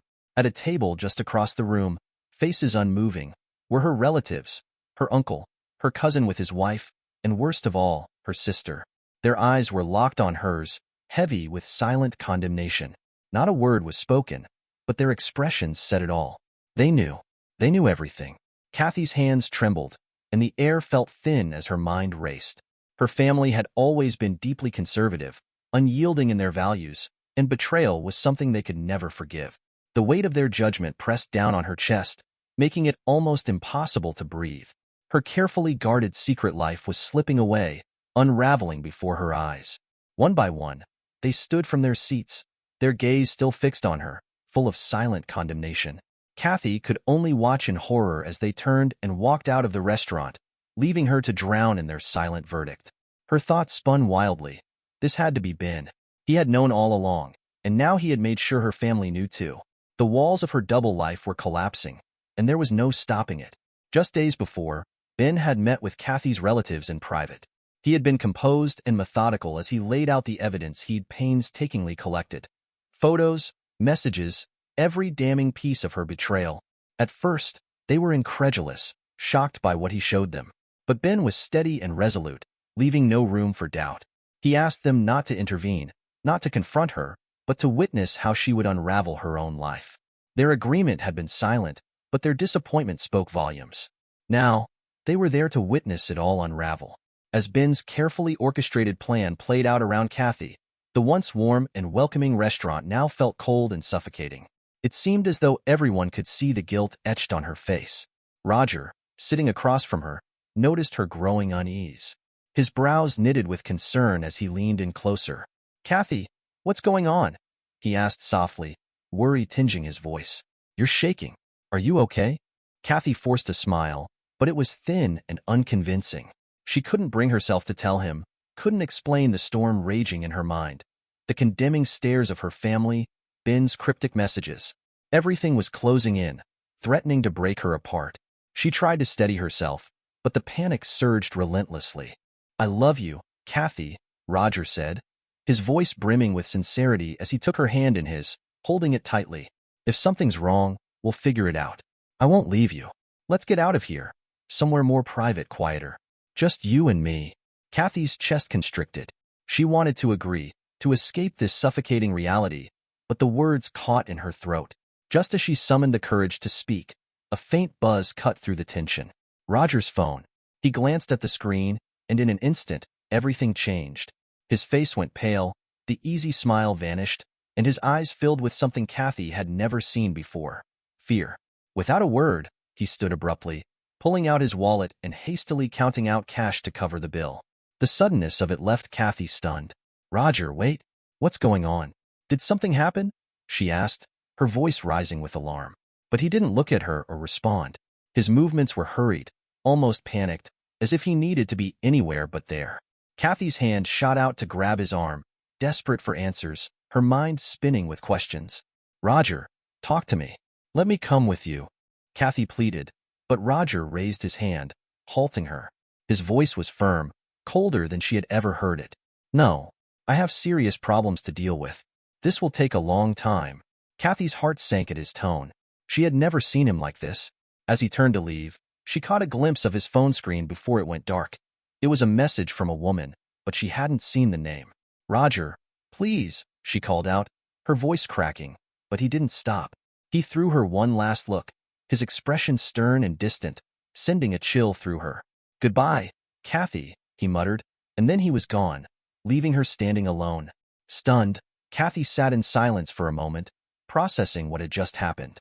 She had believed Roger was free, that he had no other commitments, but as the pieces started to come together, the truth began to dawn on her. He had been hiding something all along. A wife. A life he never mentioned. The man she thought she knew was wrapped in his own web of secrets. Ben had known about Roger's double life long before Kathy ever suspected. Roger wasn't just another man seeking a fling. He had a wife, and their marriage was entwined in complex business and property dealings that made divorce impractical. Instead of ending his marriage, Roger had sought out mistresses to fulfill his fantasies in secret. Ben, patient and strategic, had uncovered this secret and, just a few days before tonight's dinner, discreetly slipped the details to Roger's wife. Now, everything was unraveling for Roger. As Kathy sat alone at the table, it struck her. Roger wasn't going to comfort her. He wasn't coming back. He would vanish from her life, just as he had disappeared from the restaurant. Kathy's phone vibrated again, shattering the silence that had enveloped her. Tears filled her eyes as she struggled to hold them back. Roger was gone. Her family had turned their backs on her, and now she was truly alone. The screen lit up with another message from Ben. "Don't go home, Kathy. You don't have a home anymore." Her heart raced as panic surged within her, the room beginning to blur around her. She stood abruptly, nearly knocking over her chair, desperate to fix things. There had to be a way to salvage this. Kathy hurried out of the restaurant, driven by a frantic need to stop her world from collapsing. Her breaths came in short gasps as she fumbled for her keys, finally managing to get into her car. Her hands trembled as she gripped the steering wheel. The engine roared to life, and she sped off toward the apartment, desperate to make sense of it all. The drive felt endless, her mind a whirlwind of fear and disbelief. He couldn't mean it. He wouldn't just throw her out, would he? She tried to calm herself, clinging to the hope that somehow she could talk to Ben and explain everything. But deep down, she knew the truth. He had been planning this for a long time. When Kathy finally arrived at the apartment, a sick feeling crept over her. The door swung open easily, but the warmth she had always felt stepping inside was gone. The place felt cold and empty. Her footsteps echoed through the room as her eyes locked on the sight before her. In the center of the living room were several cardboard boxes, neatly packed with her belongings, her clothes, her shoes, her books, all reduced to mere boxes. On the shelf, 2 stacks of papers awaited her. One was a pile of divorce papers, and the other was a torn-up lease. Kathy's breath caught in her throat, her chest tightening as the reality of it hit her. Ben had ended the lease. She had to leave by tomorrow. Tears welled up in her eyes, her body shaking as the sobs finally broke free. Kathy collapsed to her knees, clutching the divorce papers as the weight of her choices crashed down on her. Ben had planned it all with chilling precision. The apartment had always been in his name, a detail Kathy had never thought twice about, but it gave him the leverage he needed. While she had been at dinner with Roger, believing her world was still intact, Ben had moved quickly and efficiently, packing her belongings into boxes and placing them where she couldn't miss them.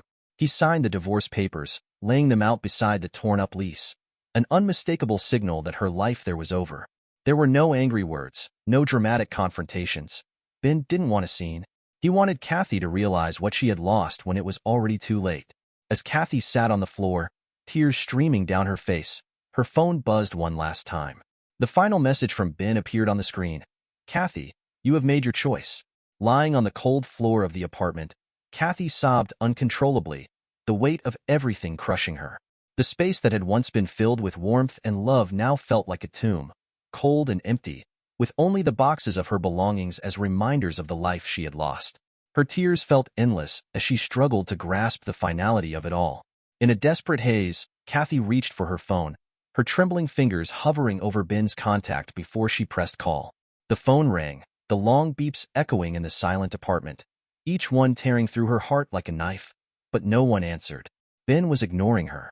She remembered the plans they had made together, the life they were supposed to build. In 3 months, they were going to buy a house and leave this city behind for a fresh start. They had even talked about starting a family. They had dreams and plans for the future, all rooted in their love. Now, because of one reckless affair, everything was destroyed. Kathy hadn't wanted to lose Ben. She hadn't wanted to lose everything. All she had wanted was to feel that thrill, that secret excitement with Roger, thinking it would be harmless, just a secret fling. But it had shattered her life in ways she never anticipated. In a moment of despair, she thought of Roger. Maybe he would help me. Maybe he can explain everything. She dialed his number, holding her breath and waiting for him to answer. But there was nothing, not even a beep. Confused, she tried again, but the same silence greeted her. It took Kathy a moment to realize what had happened. Roger had blocked her. She was cut off completely, just like that, disappearing into the shadows where their affair had thrived. Her heart sank deeper, and her chest tightened with an overwhelming sense of abandonment. Had she meant nothing to him at all? The hurt became too much, and rage boiled inside her. A bitter fury at the world, at herself, at everything. She leaped to her feet and kicked the nearest box, sending it flying across the room. She punched another one, spilling its contents across the floor. Clothes, books, trinkets from her life with Ben, all scattered like broken pieces of her soul. She screamed and kicked, letting out every bit of pain until her body ached and her breath came in ragged gasps. 20 minutes later, exhausted and hollow, she collapsed in the middle of the mess she had created. Tears streamed down her face as she gasped for air, feeling utterly lost. With shaky hands, she grabbed her phone again and dialed her uncle. He answered after the second ring, his voice stern and heavy. The silence between them was thick with tension, the memory of his cold stare at the restaurant still fresh in Kathy's mind. "Uncle, I need your help," she whispered, her voice cracking. Her uncle's tone was hard and unforgiving. "My girl, you made a big mistake. This is a shame to our family." Kathy choked back a sob, but her tears kept flowing. "Please, I'm so sorry. I didn't mean for any of this to happen. I need you." Her uncle's sigh came through the phone, heavy with disappointment. "I promised your father, Kathy. I promised him I'd look after you," her uncle said, his voice heavy with disappointment. "But you didn't just betray Ben. You betrayed all of us, your father, your family. You've put us all in a difficult place. I didn't mean to." Kathy sobbed, desperation cracking her voice. "I never wanted this." For a long moment, her uncle was silent. Then, with a deep sigh, his tone softened slightly. "Family doesn't abandon its own. I won't leave you, Kathy, but you need to understand. You will have to atone for this. It's not going to be easy, and things between us won't be the same. Not until you've made this right." Kathy's heart broke all over again, shame burning through her as his words sank in. But at least she wasn't completely alone. "Thank you, Uncle," she whispered, her voice barely audible. "Don't thank me yet," he replied, his voice still firm. "There's a long road ahead, and you'll have to earn back our trust." The call ended, leaving Kathy with the sound of silence once again. She dropped the phone, her body limp and heavy with despair. She couldn't bring herself to move. All she could do was lie there, curled up on the cold floor as the darkness of the night swallowed her whole. Hours passed, but she didn't care. She stayed still and broken until the first light of morning crept through the window, casting pale shadows on the walls of the empty apartment. Dear listeners, please share your thoughts in the comments section below, and don't forget to like, share, and subscribe. Welcome back, and thank you for tuning into Cheating Tales Lab. We appreciate every single one of you. We'd love to know what part of the world are you watching from right now. Let us know in the comments. Now, let's dive into today's story. The blue light from the monitor cast harsh shadows across Warren Fletcher's face as he sat in his home office, the quiet hum of his computer the only sound breaking the 2 a.m. silence. His posture remained perfectly still, fingers hovering over his wife Linda's unlocked phone, a careless mistake on her part, leaving it charging in the kitchen while she slept upstairs. 20 years of analyzing market patterns had honed his ability to spot irregularities, and the messages between Linda and his brother James practically screamed at him. They'd coded their conversations in financial jargon, thinking themselves clever. Market penetration looking strong for Q3, James's message read. Overnight positions extremely favorable. Warren's jaw tightened as he scrolled through months of similar exchanges. The timestamps told their own story messages sent during family dinners, during their anniversary dinner, even during Matt's birthday celebration. "I hear creaking footsteps," Linda wrote in one message. "Having to maintain position until coast clear. Meet tomorrow instead?" "Copy that. Standard rendezvous point. Don't forget to clear chat history this time," James replied. The door behind Warren burst open, fluorescent light from the hallway flooding in. Matt, his 15-year-old son, stood there in rumpled pajamas, face twisted in adolescent fury. "What are you doing?" Matt demanded, storming into the office. "Mom's phone? Seriously?" Warren turned slowly, keeping his expression neutral. "You should be in bed, Matt. So you can spy on Mom some more?" Matt's voice cracked with anger. "She already told me what's going on. Uncle James is helping her diversify her portfolio since you're too controlling about money. She warned me you might pull something like this. Did she now?" Warren's voice remained steady, even as his fingers tightened around the phone. "And what else has your mother been telling you about me?" Matt crossed his arms, chin jutting out defiantly. The truth that you're pathetic and paranoid. That you can't stand anyone else having any control, especially since Uncle James made partner before you did. Mom needs someone who actually listens to her. Warren rose from his chair, pocketing Linda's phone in one smooth motion. The movement made Matt take an involuntary step back, despite his bravado. Go to bed, Matt. Warren walked past his son, each step measured and controlled. She's right about you. Matt shouted after him. You're always like this, controlling everything, suspecting everyone. No wonder she needs someone else to talk to. At least Uncle James treats her like an actual person. Warren continued down the hallway, letting Matt's words echo behind him. His son's voice, so similar to James's, only strengthened his resolve. Linda had played this perfectly, turning their son against him before he'd even discovered the truth. But she'd forgotten one crucial detail about Warren Fletcher. He never acted without absolute certainty, and he was just getting started. Over the next 3 weeks, Warren became a ghost in his own home. He left early, returned late, barely spoke during meals. Linda seemed relieved by his apparent withdrawal, while Matt watched him with teenage contempt. Neither noticed the careful groundwork being laid. The hidden cameras went in first, discreet, high-end models installed throughout the house while Linda was at her yoga class.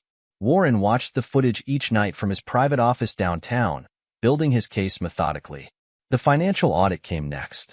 Warren had always kept separate books for his personal accounts, a habit James had once mocked as paranoid. Now, those detailed records helped him trace the money trail. James hadn't just been embezzling from client accounts, he'd targeted Matt's college fund specifically, siphoning money through a series of offshore accounts registered under Linda's maiden name. Mr. Fletcher? His assistant Sandra knocked on his office door one evening.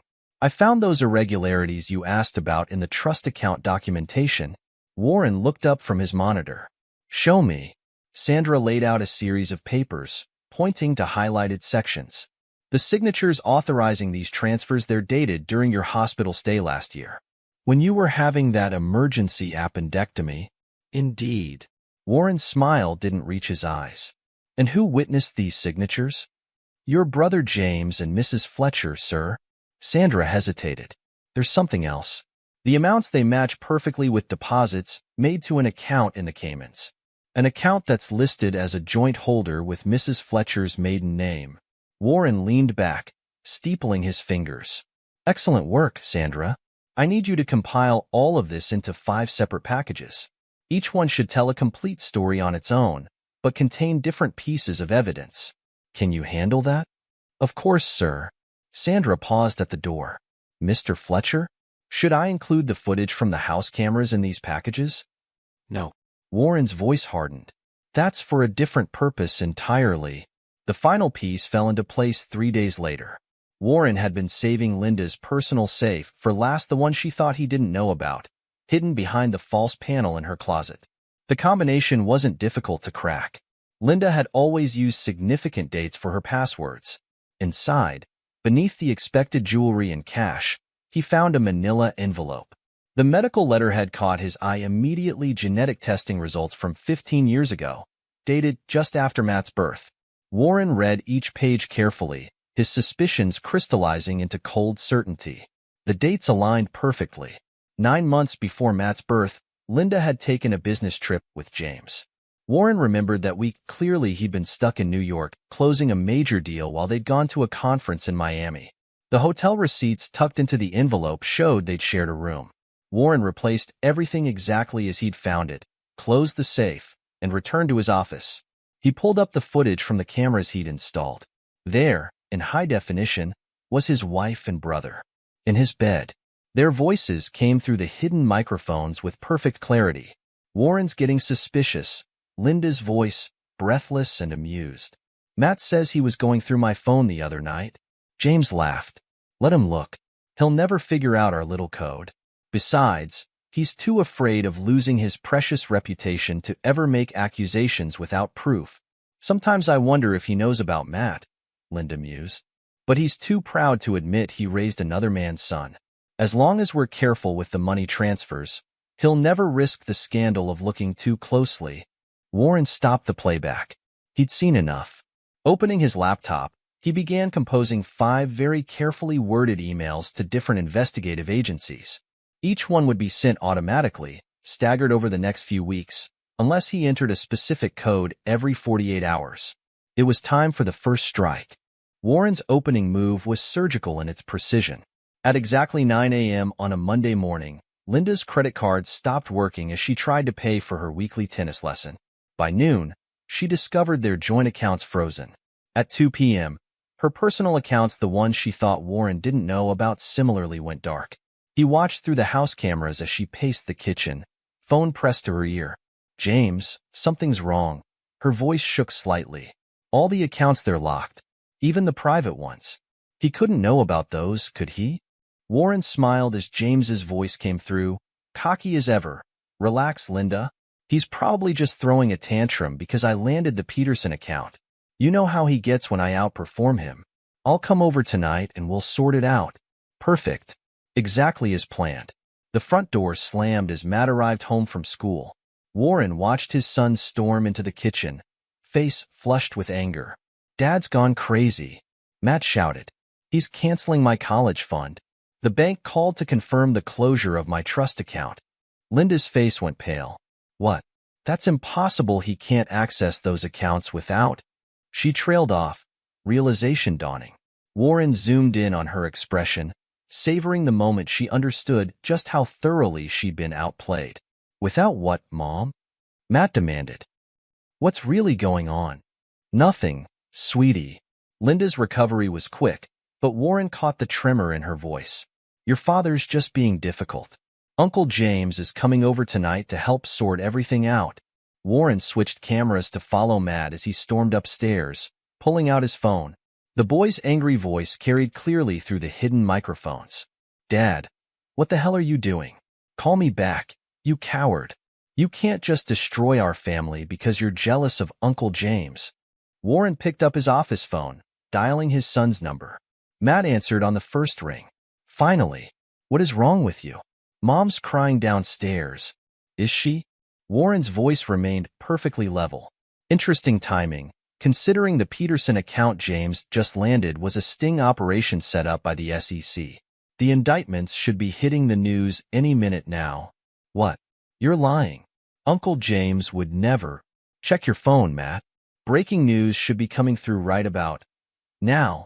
He heard Matt's sharp intake of breath as the notifications started flooding in.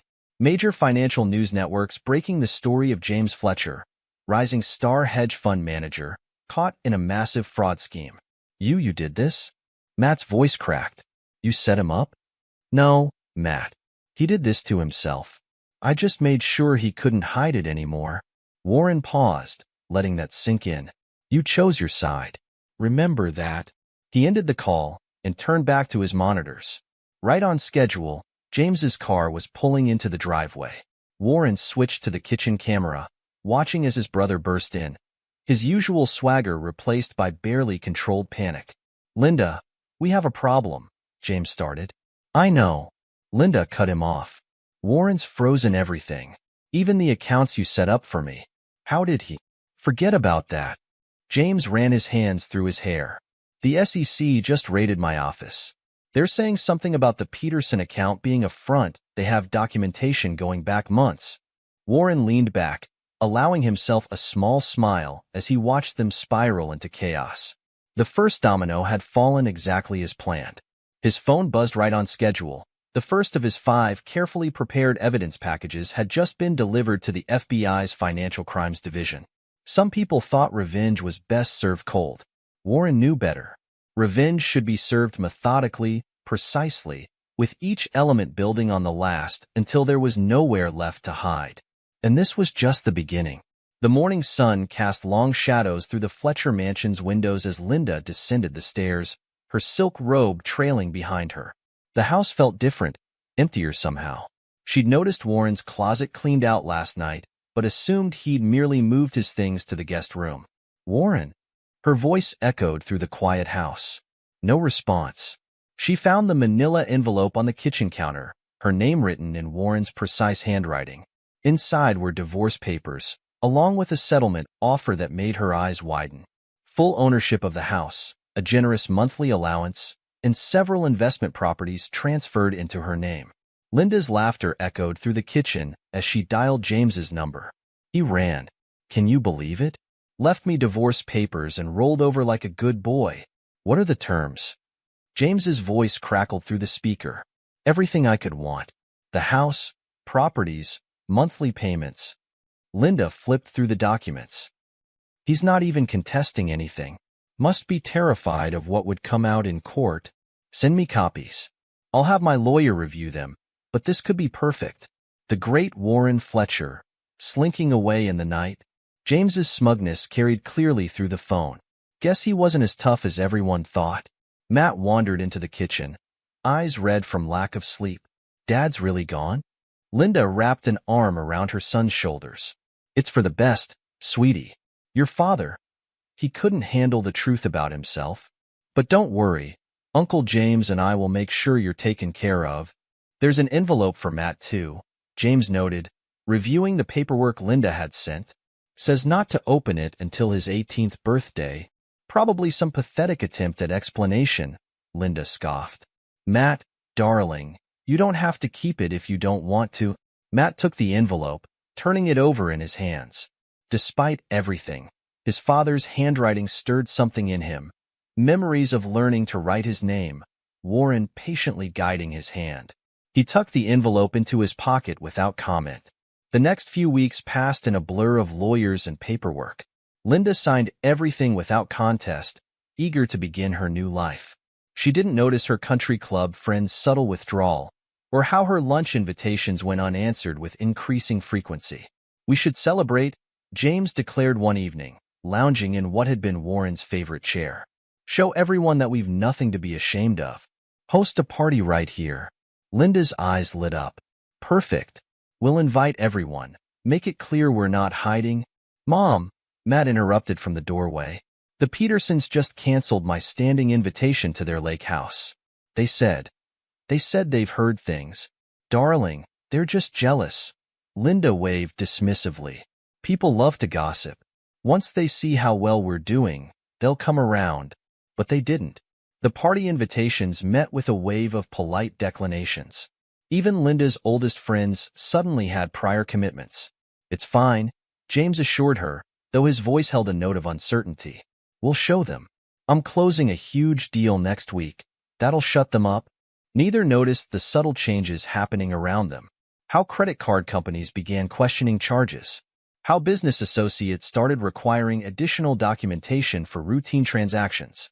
How whispers followed them at restaurants. Warren's ghost lingered in every suspicious glance, every unanswered call, every closed door. But they celebrated anyway, convinced they'd won. They never saw the shadows closing in. From his minimalist office overlooking Seattle's waterfront, Warren orchestrated their destruction with the precision of a chess grandmaster. Multiple screens displayed real-time updates of his various initiatives, each one designed to tighten the noose around James and Linda's necks. Mr. Fletcher? His new assistant, Rebecca, entered with a tablet. The SEC just scheduled James's hearing for next Tuesday. Coincidentally, during the investor meeting he's been planning for months, Warren's smile was razor-sharp. Interesting timing. Has he tried rescheduling? 3 times. Each attempt was denied due to administrative errors. Also, an anonymous source just provided the Washington Post with documentation about his involvement in the Peterson scandal. Make sure that breaks during the charity gala Linda's hosting next weekend. Warren pulled up a calendar. Speaking of which, how many guests have canceled so far? 70%, sir. Most cited unexpected conflicts after receiving those anonymous emails detailing the length of the affair. The screen showed various angles of James's office as SEC agents executed another raid. Warren watched his brothers FOD crack as they uncovered each carefully planted piece of evidence. The timing was crucial, each revelation designed to maximize impact. Sir? Rebecca hesitated. The latest surveillance shows Linda attempting to access the offshore accounts. Right on schedule. Warren typed a command, and another screen lit up with financial data. She'll find them drained, transferred to accounts under James's name just before the SEC investigation began. Let's see how she reacts to that. The footage from Linda's home office showed her face contorting with rage as she discovered the empty accounts. Her phone call to James was immediate and heated. "You bastard." Her voice crackled through the surveillance feed. "Those were my accounts. My money." "Linda, I can explain," James started. "Explain?" "The SEC is breathing down our necks. Every account is frozen. And now I find out you've stolen my safety net? I trusted you." Warren leaned back, watching the partnership crumble. "Rebecca, make sure Linda receives proof of James's other affairs tomorrow morning. Time it with the country club's board meeting." "Already scheduled, sir." Also, her sister just received documentation about Linda's role in the embezzlement scheme. Family support, the last pillar to fall. Warren checked another screen showing Matt's college applications, each one marked with carefully placed flags that would ensure rejection. "How's the market manipulation coming along?" "Your predictions were perfect, sir. The volatility has wiped out 60% of James's remaining legitimate investments. His clients are panicking." Warren nodded, satisfaction evident in his expression. "Release the next batch of evidence to the FBI. Let's see how James handles defending himself against both the SEC and federal charges." The screens showed James at his office, desperately trying to calm investors as news of the FBI investigation broke. His tie was askew, sweat staining his collar. "I assure you, these allegations are completely false." James's voice cut off as his phone buzzed. His face went pale reading the message. Warren switched views to Linda's phone. She'd just sent James proof that she'd been recording their conversations for years, threatening to take it to the authorities unless he covered her losses. "Sir?" Rebecca appeared again. "Linda's attempt to play the wronged wife isn't working. The evidence you planted makes her look like the mastermind. Her own lawyer just dropped her case." "Excellent." Warren pulled up another file. "Time for Phase 3. Make sure these documents reach the district attorney. Show them how Linda manipulated the accounts while James was distracted with other affairs." The destruction was methodical, each revelation timed to maximum effect. Society galas became battlegrounds as former friends turned their backs. Business meetings transformed into ambushes as clients discovered betrayals. Every attempt at damage control only sprang another carefully laid trap. And through it all, Warren watched, orchestrating additional calamities just when they thought they'd found their footing. Matt stood in the foyer of what had once been home, watching movers cart away another piece of furniture. The house felt hollow now, echoing with the ghosts of better days. His mother's voice carried from the study, shrill with desperation. "What do you mean, foreclosure?" James promised he'd handle the payments. Matt didn't need to hear James's response. He'd watched his uncle's descent over the past months, from confident hedge fund manager to desperate man drowning in accusations. The college fund's disappearance had been just the beginning. Master Matthew Thompson, their butler of 15 years, stood at attention. "I'm afraid this will be my last day. Your mother's checks have been unreliable." "I understand, Thompson." Matt managed a weak smile. "Thank you for everything." The butler hesitated. "If I may, sir, your father." "Don't." Matt turned away. "Just don't." Later that evening, he sat in his increasingly bare room, scrolling through news articles. Each one seemed worse than the last. James Fletcher, once celebrated financier, now faced multiple federal indictments. The latest showed him leaving court, Linda nowhere in sight. His phone buzzed. Another text from his mother. "Don't believe what they're saying. James is handling it. Everything will be fine." Matt switched tabs to his college applications. Rejection after rejection, each citing mysterious character concerns. His grades were perfect, his extracurriculars impressive, but something shadowed every attempt at his future. The doorbell rang. Matt heard his mother's sharp intake of breath, followed by angry voices. Federal agents, more of them. This time they had questions about her role in the financial schemes. "Mrs. Fletcher," one agent's voice carried upstairs, "we have evidence suggesting you were more than just an innocent spouse. Care to explain these transfers?" "This is ridiculous." Linda's voice cracked. "James handled all the finances. I knew nothing about." "Then you won't mind explaining these emails? The ones where you detailed exactly how to move funds through shell companies." Matt crept to the stairs, watching the scene unfold. His mother, once the picture of sophisticated elegance, now looked brittle and desperate. "I want my lawyer," she demanded. "The one who dropped your case this morning?" The agent's smile was cold. "We have some questions about your conversations with him, too." Later that night, Matt overheard his mother and James arguing in the study. Their voices had lost all pretense of affection, raw with accusation and fear. "You promised me it was foolproof," Linda screamed. "Now they're saying I could face charges." "Me. If you'd stuck to the story instead of trying to save yourself," James shot back. "Save myself? While you were emptying accounts and sleeping with half the country club. At least I didn't record everything like some paranoid. Those recordings were insurance, you bastard. Insurance you made necessary." Matt retreated to his room, their voices following him. He pulled out the envelope from his father, still sealed, still waiting for his 18th birthday. 3 more years. His fingers traced the writing, wondering what final message Warren had left him. The house groaned around him, emptying piece by piece. Outside, reporters gathered like vultures, waiting for the next scandal to break. Their neighbors had long since stopped acknowledging their existence. He checked his phone again. Another college rejection. This one from a safety school he should have walked into. The words blurred before his eyes. After careful consideration, character concerns, unable to offer admission. Downstairs, the argument had devolved into threats. "You want to play hardball?" James's voice shook with rage. "I've got enough dirt to bury you. Try it." Linda's laugh was harsh. "You think Warren was thorough? You have no idea what I know about your dealings. They destroy each other," Matt realized. And he was caught in the middle, watching his world crumble piece by piece. Every time they thought they'd hit bottom, another trap sprung, another scandal broke, another door closed. His father's last words to him echoed, "You chose your side. Remember that."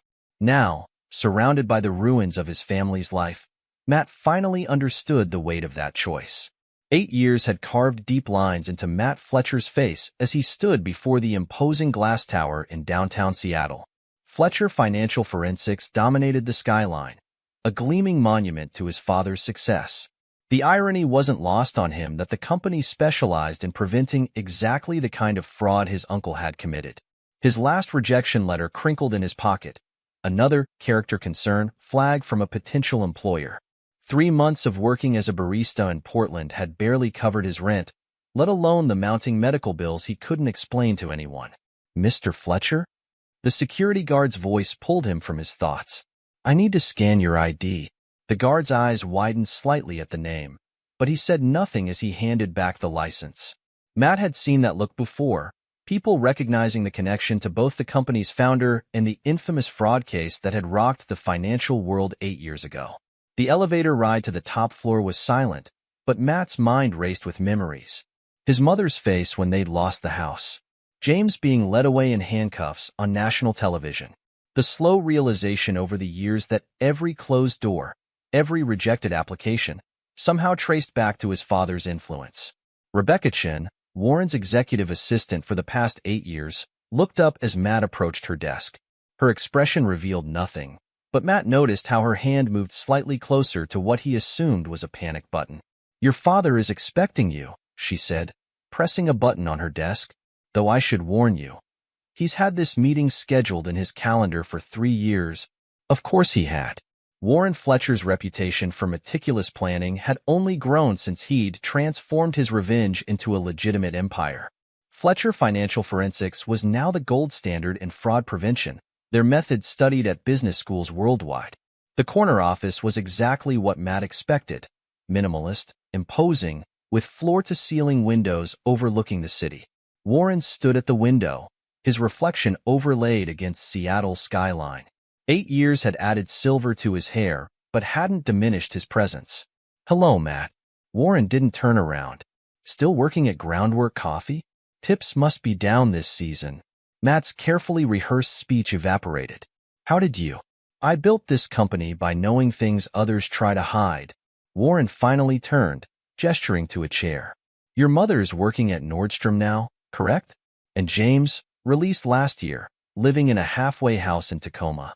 Still claiming he was set up." The casual display of surveillance made Matt's stomach turn. They lost everything. The house, their reputations, their self-respect. Warren's smile was razor-sharp.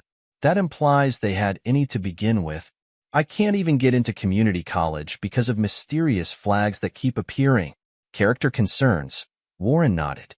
Fascinating how those follow patterns, isn't they? Rather like market trends. Or DNA. Matt swallowed hard. I need help with college fees. Mom and Uncle James. Ah yes, Uncle James. Warren's voice carried a decade of cold fury in those two words. Tell me, how's your health lately, Matt? Any unexplained symptoms? Headaches? Joint pain? Matt's hand instinctively went to his side, where the mysterious pains had been getting worse. Warren's eyes tracked the movement, his expression unchanging. 15 years of loyalty to them. Warren reached into his desk drawer and removed a familiar envelope, the one he'd left 8 years ago. Let's see what that bought you. The envelope's seal cracked with a finality that sent chills down Matt's spine. Warren spread its contents across his desk with the precision of a car dealer: DNA tests, photographs, transcripts, and medical records, each one a carefully preserved piece of evidence. The DNA results you probably expected by now, Warren began, his voice clinical. James's paternity was merely the beginning. The recordings are more interesting. He pressed a button on his desk, and Linda's voice filled the room. Matt's perfect for this. Warren's too proud to admit he's raising another man's son. As long as the kid keeps defending us, he'll never risk exposing the truth. Kids are the best leverage. James's voice responded, laughing. Remember when he caught us in the bedroom? Matt screamed at him for spying on you. Priceless. They were recording everything? Matt's voice cracked. No, Matt. I was. Warren's smile was cold. They were too arrogant to consider surveillance. Too convinced of their own cleverness. Would you like to hear how they planned each manipulation? How they coached you before family dinners? Or perhaps the discussion about hiding your medical history? Matt's hands shook as he picked up a medical report. What medical history? The genetic testing Linda hid wasn't just about paternity. James's family has a history of hereditary spastic paraplegia, a condition that's treatable if caught early. They knew the risks, chose to hide them to protect their affair. The room seemed to spin as Matt read the medical documentation. The mysterious symptoms he'd been experiencing, the pain, the difficulty walking, suddenly had a name and a reason. I was already wealthy again when you got that trust fund letter last year, Warren continued. The rejection was from me. Every closed door, every failed application, all orchestrated. Your beloved uncle taught me about leverage. I just learned to use it better. All this time. Matt looked up, realization dawning. The medical symptoms started right when college applications began. Timing is everything in business, Warren confirmed. And revenge. Matt stared at the medical reports, his future crystallizing in brutal clarity. These treatments, they're expensive. Roughly what your college tuition would have been, Warren agreed. Monthly treatments, ongoing care, specialized therapy. The kind of expenses that would cripple someone working as a barista. I'll denounce them publicly, Matt offered desperately. Tell everyone the truth about what they did. Help you destroy what's left of their reputations. Warren's laugh was devoid of warmth. Now, after 15 years, the statute of limitations on choosing sides has expired. Warren slid one final document across the desk, a comprehensive medical analysis of Matt's condition, complete with treatment protocols and prognosis timelines. Your symptoms will progress, Warren explained clinically. The treatments can slow it down, maybe even halt it at this stage. But they're specialized, expensive, the kind of medical care that requires connections. Matt stared at the treatment costs, the numbers blurring before his eyes. Please, I need help. I can't afford this on my own. No, Warren agreed. You can't. Interesting position to be in, isn't it? Your real father hid your medical history to protect his affair. Your mother chose silence to protect her lifestyle. And you? You chose them. He stood, straightening his tie. I have a meeting. Security will show you out. Dad, wait. If you contact me again, I'll ensure every potential employer knows the full story of your character. Warren's voice was final. Consider it your inheritance. You're really going to let me suffer? Matt's voice cracked. Just to prove a point? You were my greatest investment, Warren said without turning around. And like them, you proved worthless. After security escorted Matt out, Warren returned to his office. Rebecca entered quietly, tablet in hand. Sir, the acquisition documents for Biotech Innovations are ready. They're the leading researcher in genetic treatments for hereditary spastic paraplegia. Warren studied the file on his screen. A company pioneering treatments for Matt's condition. One signature would give him control of the very treatments his son desperately needed. Close the file, he commanded. Some investments aren't worth making. And the monthly surveillance reports on Matthew? Warren removed the last photo from his wallet. Matt's high school graduation, taken just before everything unraveled. The shredder hummed as it devoured the image. Discontinue them, he decided. The account is closed. Rebecca nodded and left silently. Warren turned to the window, watching Seattle's skyline darken as day faded to night. In the reflection, he could see his empire, built from the ashes of betrayal, fueled by calculated revenge. Every move, every decision, had led to this moment of final reckoning. His phone buzzed. The board was waiting. Warren straightened his tie and headed for the door. There was satisfaction in knowing his revenge was complete, but no joy. Just the cold certainty that justice, like all good investments, had finally matured. In his pocket, Linda's old phone, kept as a reminder, buzzed one final time before going dark forever. The Price of Betrayal 15 years later epilogue. The fluorescent lights of Nordstrom's employee break room cast harsh shadows across Linda Fletcher Morrison's aged face. At 62, she sat alone during her lunch break, scanning the financial section of the Seattle Times. Her hands trembled slightly. A nervous tic developed over years of watching her life crumble. The headline caught her eye. Fletcher Financial Forensics expands global reach. CEO Warren Fletcher named Financial Times Person of the Year. Her ex-husband's success was inescapable. His company had revolutionized fraud detection, their methods becoming industry standard. Every major financial institution used Fletcher systems. The irony wasn't lost on her. Her betrayal had birthed an empire built on catching people like James. Linda? Her supervisor's voice made her jump. Your break ended 10 minutes ago. The designer section needs restocking. She nodded, quickly gathering her measly lunch remains. After 23 years in retail, she was still just a sales associate. Every promotion attempt mysteriously fell through. Her attempts to find better jobs elsewhere met similar fates. Her tiny studio apartment waited after work, all she could afford on her salary. The country club memberships, luxury cars, and society galas felt like memories from another life. Her own family had disowned her after Warren's evidence exposed the length and extent of her affair. Her phone buzzed, a text from Matt. These were rare now, usually only when his condition flared up. Treatment costs increased again. Insurance won't cover the new medication. Don't bother responding. I know you can't help. Linda deleted the message, her hands shaking worse now. The genetic condition James had hidden, the one they'd both known about but ignored, had progressed exactly as Warren's final documents predicted. Every time she saw Matt struggle with his mobility, guilt ate at her soul. Across town, in a rundown rehabilitation facility, James Fletcher stared out his window. At 65, he was a shell of the confident hedge fund manager he'd once been. Prison had aged him harshly, 8 years for financial fraud. Served in medium security where his fellow inmates had particular disdain for white-collar criminals who stole from children's college funds. Mr. Fletcher? A nurse entered with his medications. Your physical therapy session starts in 10 minutes. He nodded silently. The injury from a prison yard accident had left him with a permanent limp. His cellmate had somehow learned about him, hiding his son's medical condition. Karma, as they said, was unforgiving. After his release, he tried returning to finance. Every potential employer, every business contact suddenly remembered urgent appointments. Warren's influence was absolute. The very systems James had once mocked as paranoid now monitored every significant financial transaction globally. His current residence, a shabby room in a state-funded facility, was a far cry from his former mansions. His prison sentence had been just the beginning. The SEC fines had wiped out his hidden accounts. Civil lawsuits from former clients had claimed the rest.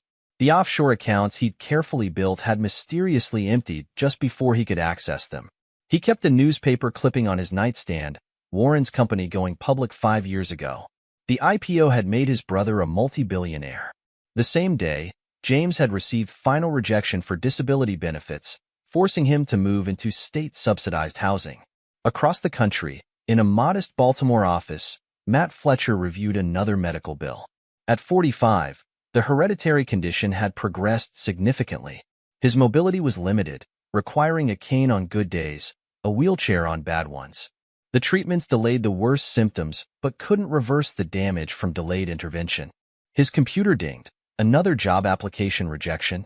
Despite his qualifications, despite years of experience, mysterious concerns still followed him. His current position as a data entry clerk was the best he'd managed, barely covering his basic needs. The treatments alone would have bankrupted him, but they were mysteriously covered by an anonymous health insurance policy. The carrier refused to disclose the source, but Matt knew. Warren's final revenge was ensuring his son lived to experience the consequences of his choices, lived to watch his mother and James suffer, lived to understand the true cost of loyalty misplaced. Sandra Martinez, Warren's former assistant from his revenge days, now served as Fletcher Financial's chief operating officer. She remembered the day Warren had called her into his office, 15 years after Matt's final visit. Set up a blind trust, he'd instructed. Anonymous health insurance coverage for Matthew Fletcher. Premium treatments, best specialists. He lives with it, but he doesn't suffer unnecessarily. That's not the point. Yes, sir, she'd responded, understanding perfectly. Warren's revenge had never been about causing pain. It was about consequences. Natural, inevitable consequences of choices made. In his penthouse office atop the Fletcher Financial Tower, Warren Fletcher, now 70, reviewed quarterly reports. His company had offices in 30 countries, their algorithms protecting trillions in transactions daily. The Peterson scandal that had exposed James felt like ancient history, a footnote in the company's origin story. Rebecca Chen, his executive assistant of 23 years, entered with his afternoon schedule. Sir, the acquisition of Biotech Innovations is complete. Warren nodded. The company he'd once considered buying to control Matt's treatment options had struggled for years before becoming available at a bargain price. Now it would be restructured, its research expanded, its treatments made more accessible, not for Matt, but for others with the condition. A final twist of the knife. Watching others receive help his son had forfeited. His desk held no family photos now. The space once occupied by Matt's picture remained empty, a deliberate void marking choices that couldn't be unmade. The annual surveillance reports on Linda, James, and Matt had grown thinner over the years. Their lives had settled into patterns of quiet desperation, each day a reminder of what they'd lost. Thompson, the Fletcher's former butler, now managed Warren's domestic staff. He'd been rewarded for his years of quiet observation, his detailed notes about Linda and James's indiscretions proving invaluable. Loyalty, Warren had learned, should be reciprocated, whether in reward or punishment. The sun set over Seattle's skyline as Warren reviewed one final document, a petition from a local hospital. They wanted to name their new genetic research wing after him. The facility would specialize in early intervention for hereditary conditions like Matt's. Approve it, he told Rebecca, but add a condition. Prominent display of statistics about genetic conditions worsened by delayed treatment. Let it be educational, she nodded, understanding as always. Even now, decades later, every move served the greater design. The hospital wing would stand as a monument to consequences. Young parents would read those statistics and think twice about hiding medical histories from their children. Linda would see the wing's name in the paper tomorrow during her break. James would hear about it from his physical therapist. Matt would pass it every month going to his treatments. Each of them would understand the message. Every choice has consequences, every betrayal its price, every debt its reckoning. Warren turned back to his work. The markets waited for no one, and there were patterns to analyze, frauds to uncover, justice to dispense. His revenge had transformed into something larger, a legacy built on exposing deception, protecting the vulnerable, ensuring consequences found their mark. The sun disappeared behind the Olympic Mountains, painting the sky in shades of judgment. In 3 different parts of the city, 3 people paused in their diminished lives, feeling the weight of choices made decades ago. Their comfortable worlds had crumbled not with a bang, but with the quiet precision of a master accountant balancing his books. After all, Warren Fletcher had always believed in perfect ledgers. And now, finally, all accounts were settled. This is where our story comes to an end. Share your thoughts in the comment section. Thanks for your time. If you enjoy the story, please subscribe to this channel. Click on the video you see on the screen, and I will see you there.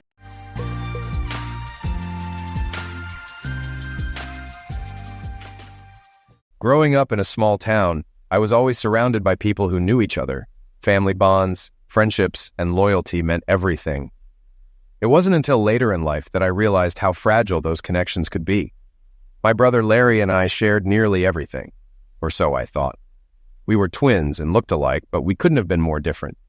I enjoyed working on mechanical projects, helping out at our father's junkyard, while Larry was more drawn to sales and smooth talking.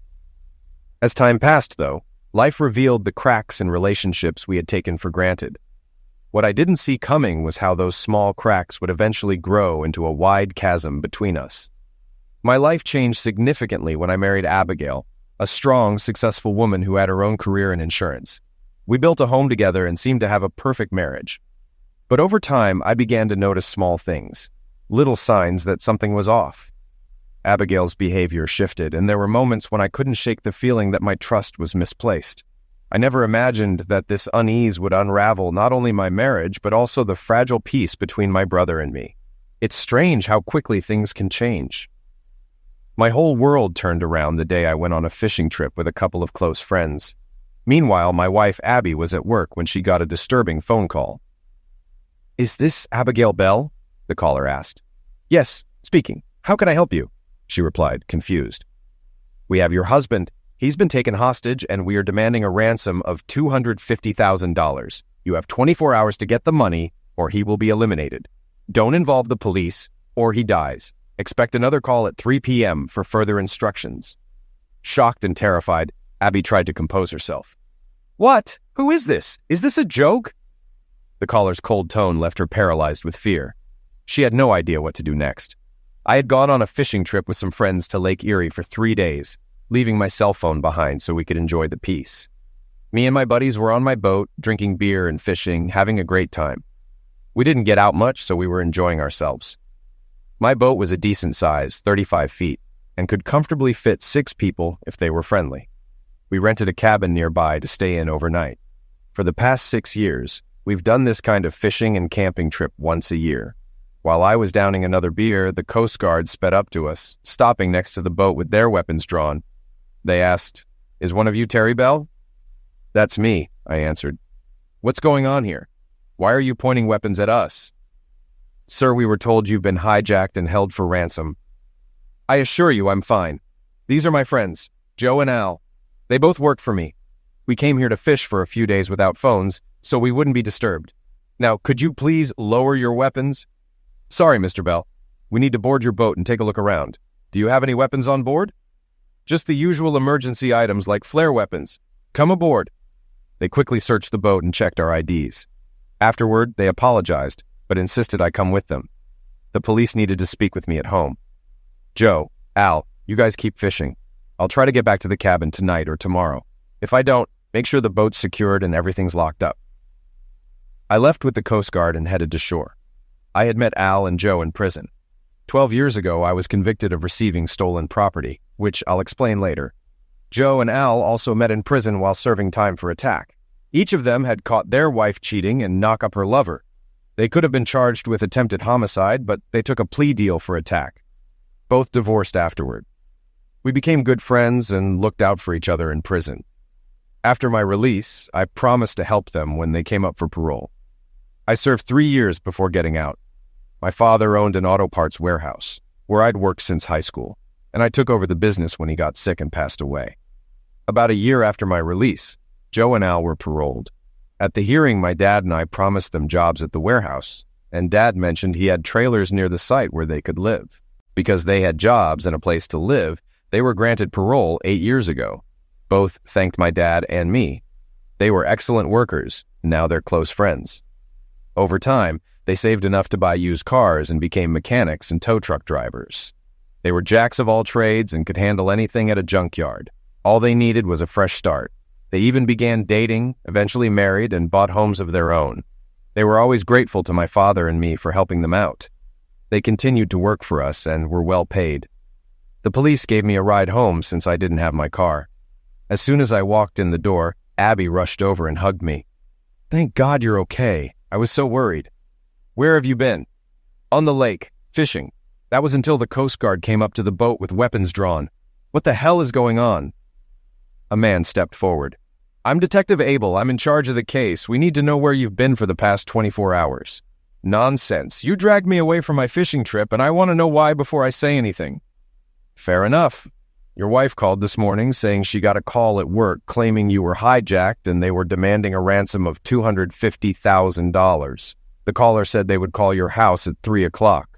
We're all set up and waiting for the call." "This has to be some kind of sick joke. Who the hell would snatch me? I own a damn warehouse and trailer park. What, are they after auto parts or a broken-down horse? Abby, did they say anything else?" "They told me I had 24 hours to raise the money, or you'd be eliminated. And if I contacted the police, you would die. They said they'd call at 3 o'clock with further instructions. I was terrified. They said if I called the police, you'd be dead. But I didn't know what to do. So I called anyway. I was so scared." Abby started crying. "Mr. Bell, your wife made the right call. She couldn't handle this alone. That's easy for you to say. It wasn't your damn life at stake. What now? I'm here. I'm fine. Can't you all just leave my house? Mr. Bell, we have to take threats like this seriously. We'll stay and see if the call comes in. Now, can you account for your whereabouts over the last 24 hours? "Sure. Joe and Al picked me up early yesterday morning. We rented a cabin by the lake for 4 days. We drove there, took my boat out, and went fishing. We arrived in the evening, cooked dinner, and hung out in the cabin. This morning we had breakfast, and then the Coast Guard found us. That's it, you know the rest." It was almost 3 o'clock, and the detective had set up a phone beacon in the kitchen. Abby was ready to answer the call, and I sat in the living room with 2 other detectives, drinking coffee. A speakerphone on the coffee table allowed us all to listen. Detective Abel had Abby tell me she'd contacted her lawyer to help get the money, and he would pose as the lawyer if the caller asked. I just sat there shaking my head. "Damn it, I could still be fishing," I muttered to the officers. Right at 3 o'clock, the phone rang, and Abby answered. "Mrs. Bell, glad to see you made it home early for my call. Is the money ready?" the disguised voice asked. "Not yet. I contacted a lawyer to help me get the money," Abby replied. "What? I told you if you contacted anyone, your husband would be dead." "Did you also call the police?" No, just a lawyer." "I'm sorry, I didn't know how to get that much money." "You only told me not to call the police. Please, don't hurt my husband." "Put the damn lawyer on the phone." Abby handed the phone to Detective Abel, who played along. "This is John Wells, the Bell's attorney. What do you need?" "We need the money or Bell dies. Is that clear enough for you? If we find out anyone contacted the cops, he's dead. This isn't a damn game. I'm not playing either. Before we give you that kind of money, we need proof you have Mr. Bell and that he's alive." We heard some noise on the other end, then a voice. "Abby, it's me, Larry. These masked men grabbed me right after you left the hotel this morning. Please, give them what they want." Then we heard a loud thud, like someone being punched. "Damn it!" I shouted. "That's my loser brother, Larry. What the hell does he mean you were with him this morning? As you can see, sweet Abby, we know you lied to us. Was that your husband in the background? Does he know you've been fooling around with his brother? Looks like we got the wrong Bell. We went to the warehouse yesterday and were told Mr. Bell was on vacation. We stopped by your house and followed you to your hotel. The room was registered to Mr. and Mrs. Bell, so we assumed it was your husband. After you left this morning, we took the wrong Bell. He kept telling us we had the wrong guy until he mentioned having a twin brother." "What now that you don't have Terry Bell?" the detective asked, still pretending to be the lawyer. $300,000 by 9 o'clock tomorrow morning, or Larry Bell dies. The extra money's for the lies and the trouble you caused. "We'll call tomorrow morning with drop-off instructions. No more games." The line went dead, and I stood up, furious, yelling at Abby. "You cheating strumpet! You've been messing around with my brother! I'm not paying a dime to save him. Let those pricks deal with him. It'll save me the trouble of doing it myself." 2 officers stood between Abby and me, telling me to sit down. I walked over to the fridge, grabbed a beer, and turned on the TV. "I want nothing to do with my gigolo brother or my cheating wife. As soon as this is over, we're getting a divorce." The detective asked Abby if what the hijacker said was true, needing to know her every move since she left the house the previous morning. She was upset and crying, but I ignored her. I didn't care anymore. Abby started explaining to the detective, but tried to keep her voice low. I still heard everything.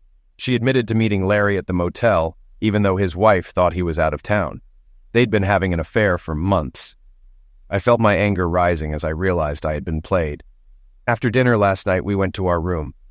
"I'm not going into details about how we made love," Abby said. I cringed. "Love-making? Larry never loved anyone.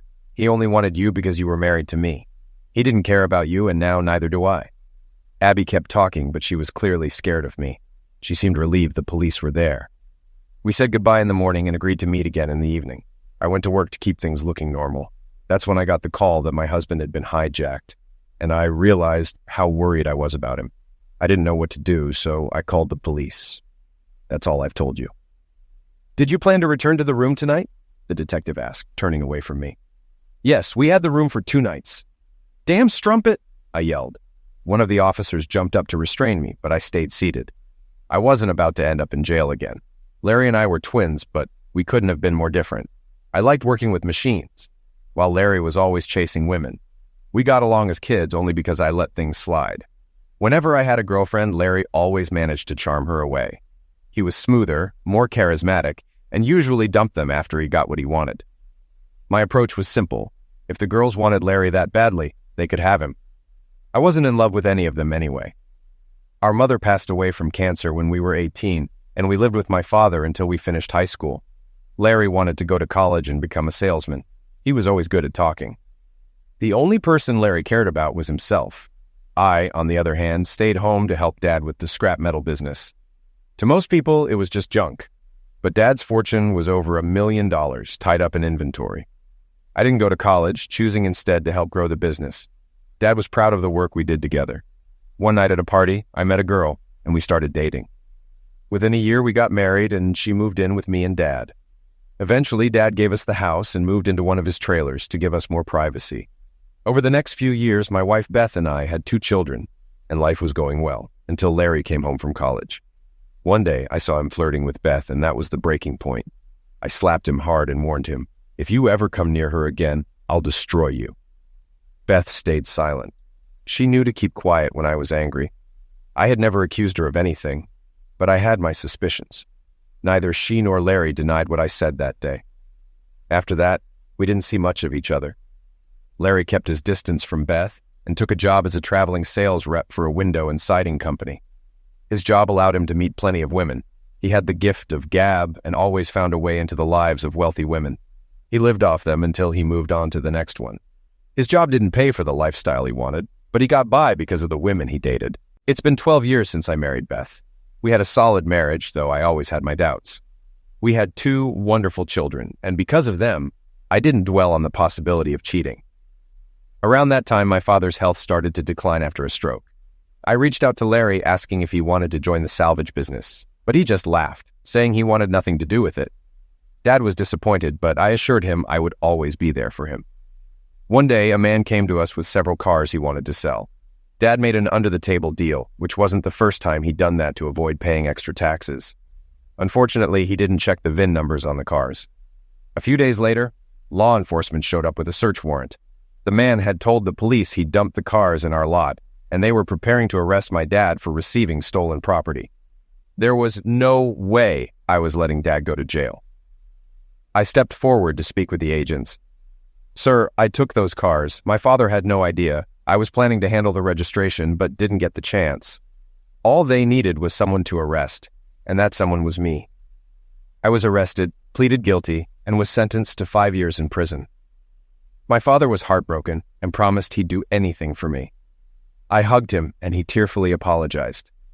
The day I was taken away, I realized my dad wouldn't survive prison. He already had a weak heart, and I couldn't bear the thought of him dying alone in there. Beth left me and filed for divorce 2 months after I went to prison.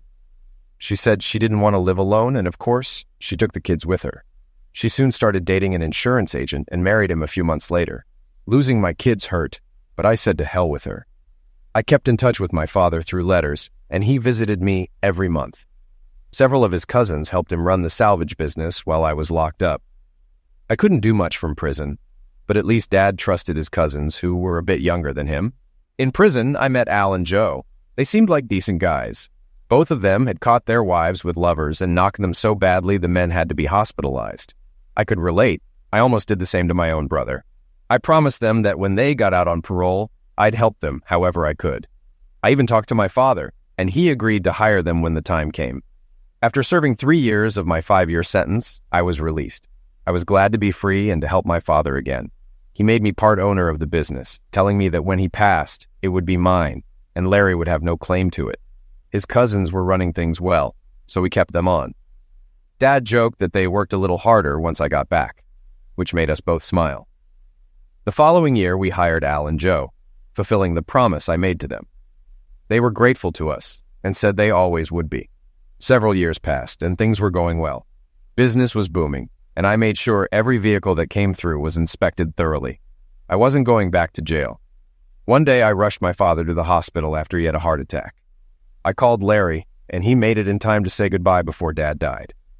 As promised, I inherited the rest of the business, the trailer park, and the house where I had lived with Beth and Dad. Larry got Dad's savings, stocks, and bonds, about $300,000, and left happy. He had recently married a wealthy widow named Cora, who owned a real estate business with her late husband. Cora was smart enough to have a prenup to protect her fortune. She was successful, intelligent, and attractive, though I think loneliness drew her to Larry. She could have done so much better. It was at one of Cora and Larry's parties where I met my current wife, Abigail. Abby was beautiful, with a great figure and legs. She could have easily been another one of Larry's conquests, but she was friends with Cora. Abby had been married and divorced twice, with no kids. She worked at an insurance office in downtown Cleveland. Abby and I started dating regularly, and soon we decided to get married. I incorporated the salvage business to protect it from anyone trying to claim it. Abby brought $400,000 into the marriage, and I didn't mind getting an advance on it. She believed we'd be together for life, even though she'd been married twice before. I didn't mind either. In fact, the prenup protected my assets too. I knew her savings came from her exes. I cared for her, but I'm not sure I'd call it love. I've always had too many questions to fully trust anyone. After I got out of prison, Beth agreed to let me see my children. I was pleased that they still called me Dad, and I was part of their lives. I was even helping both of them go to college. Life was good. Business was thriving. Al and Joe were my best friends, and I saw them often. I was married to a beautiful woman. Things were better than ever. A couple of months ago, Abby started acting strange. I chalked it up to something women go through and didn't think much of it, though I kept my guard up. I had no reason to believe she'd cheat on me. I told her I was going on a fishing trip with Joe and Al like we'd done for the past 6 years. We wouldn't have our cell phones, and I told her if there was an emergency, she could always contact the Coast Guard. So far, that had never happened. The detective was talking to his tech team, hoping to trace the phone number from the call. The caller had been on the line long enough. "Have we located the phone?" the detective asked. "Yes, sir, but it's not a solid trace. The caller used a prepaid track phone, disposable. You can add minutes, but they're hard to trace. I tracked the number, but all it tells me is that it was bought at a Walmart. Could have been purchased anywhere. The tower that picked up the call is in downtown Cleveland." "Can we narrow it down?" the detective asked. "Not really, just within a 5-mile radius of downtown Cleveland." "Which isn't much, sir." "Send 2 officers to the motel and see if we can find out anything," the detective ordered. "Mrs. Bell, we'll need the name of the motel and your room number. Maybe someone saw something or a lobby camera picked up some footage. Also, check if Larry Bell's car is still in the parking lot." Abby gave the officer the info he asked for, including Larry's car make. She grew worried and asked about the ransom. I stepped in. "I'm not paying a dime. If you want him, you can cover the ransom yourself. Also, we should tell Cora since her husband's been hijacked." "No, we can't tell her," Abby said. Actually, Mrs. Bell, we do need to speak with her, Detective Abel said. It's her husband. She has the right to know. Let me call her, I suggested. She can come here and you can talk to her. Fine, but get her here fast, the detective replied. I called Cora. Hey, Cora, it's Terry. Can you come over? We need to talk. Terry, is this about Larry? He was supposed to be in Pittsburgh, but he's not there. Do you know where he is? Cora asked. No, I don't. The detective needs to speak with you in person, so please come quickly, I said. 15 minutes later, Cora arrived. I met her at the door and brought her into the living room. What's happening? Where's Larry? Is he okay? She asked, worried. Mrs. Bell, the detective started. Just call me Cora. There are two Mrs. Bells here, she interrupted. Where's Abby? She went to the bathroom, I said. Cora, what did you mean when you said Larry wasn't in Pittsburgh? The detective asked. Do you know where he is? Why won't anyone tell me anything? Cora trembled. I looked her in the eye. Cora, Larry's been hijacked.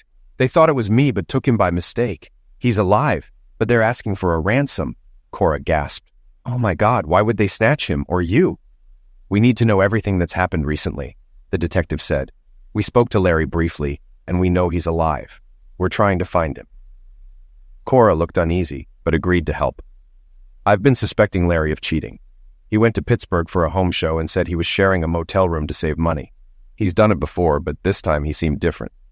What made you think he was cheating? The detective asked. He's been distant, avoiding closeness and disappearing more often. I hired a private investigator to follow him. He left yesterday, but when he checked into the motel, the investigator found another man in his room. Larry wasn't there. A private investigator? I cut in. I needed to know. It cost me $1,000, but it was worth it if it proved anything. This morning, the investigator told me Larry never showed up, so he returned half the money. Just then, Abby came in, eyes red from crying. Cora rushed over to hug her, but Abby held her hands up. What's going on? Cora demanded. Why is my husband being held for ransom, and why is my best friend avoiding me? What aren't you telling me, Terry? You've never lied to me. I handed her a beer and told her to sit. I explained everything, including how they mistakenly took Larry instead of me. The reason they confused us, I added, is because my wife was having an affair with your husband. What? Cora shouted. Larry and Abby are having an affair? Turning to Abby, Cora snapped, You lied to me, comforted me, and now I find out you're the one cheating with him. Cora started crying, and I hugged her until she calmed down. Detective Abel then asked if she had more to add. He gambled a lot and lost money, Cora said. I don't know if that's why they wanted Terry. The detective turned to me. Do you have any enemies or know anyone who'd want to snatch you? I'm worth a lot on paper, but I can't get that kind of money quickly. My brother probably set this up. He's been sleeping with Abby and knows she has access to money. Abby shouted, He didn't do this. He loves me. And we were going to leave together. You're just jealous. You two-faced witch, Cora yelled. He's all yours. He even took money from my account. I'm done with him. Detective Abel intervened, trying to calm everyone. We still need to find Larry and the hijackers. Can either of you get the $300,000? Cora looked desperate. I only have a couple $100,000 left. He's still my husband until I divorce him. Don't spend another dime on him, I said. He's been using you. Let Abby deal with it. Abby snapped. That would wipe me out. You two don't care at all, do you? I muttered. He cheated on me with you. If you want to save him, do it yourself. Cora, I'll file for divorce before you on Monday. Bring me coffee, I joked. Cora stayed silent, her eyes filled with tears. Detective Abel sent 2 officers with Abby to get the ransom money, nearly all of her savings. When they returned, I stood up. I'm leaving, I said. You can't, the detective replied. Either arrest me or I'm going fishing. Call me if you need me for the funeral, I said coldly. Cora told them she couldn't stay because of Abby and would go to her own house. The detective arranged for a security guard to watch her home and promised to keep her updated. I turned to Abby. I'll stay at the cabin for a few more days. Once you get your lover back, I expect you to move out of my house. It's mine now. Detective Abel didn't know what to do with me. He walked me to my car, reminding me to stay alert since I was supposedly the original target. Thanks, but I doubt it, I said, driving off to the cabin. Later, Al and Joe came back with pizza and beer, and I told them what had happened. The next morning, I went fishing, waving at the Coast Guard, who I suspected were keeping an eye on me.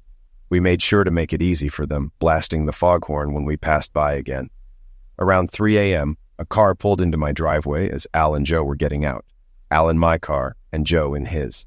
Detective Abel and 2 other detectives, all in suits, stepped out. "You don't look like you're here for camping or fishing," Abel said. "Where are your friends headed?" I explained. I was going to rent the cabin a few more days. They're picking up their families to stay. We all came in Joe's car, and I lent mine to Al. "So why are you here? Did you save my wonderful brother?" Abel responded, "We found your brother. He was shaken up, but he'll be fine. I don't think he was involved in the hijacking." "I've known him all my life, and I'm sticking to my theory," I said. "Want a Coke or something?" "A Coke would be nice. Can we look around the cabin?" Abel asked. "Sure, come in. It's messy from breakfast, but we'll clean before they get back with their wives," I joked. As they came in, Abel filled me in on what happened after I left. The detectives questioned the motel clerk, who said someone asked for the Bell's room, but didn't get a good look at him. Larry and Abby's room had a back exit by the pool. Larry was likely taken through that door. No one saw anything, but Larry's car was still in the parking lot, and most of his stuff, including his wallet, was left behind, minus cash and credit cards. The other detectives joined us, and I brought snacks.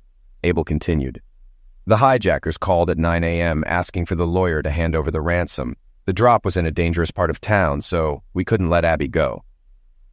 "So my wife used her savings to pay the ransom for my brother, her lover?" I asked. "Yes, but we usually get the money back 80% of the time," Abel replied. "So Larry's safe, but you lost the money," I said. "Yes, we lost track of the money. The hijackers had a well-planned operation." "You mentioned they, so it was more than one person?"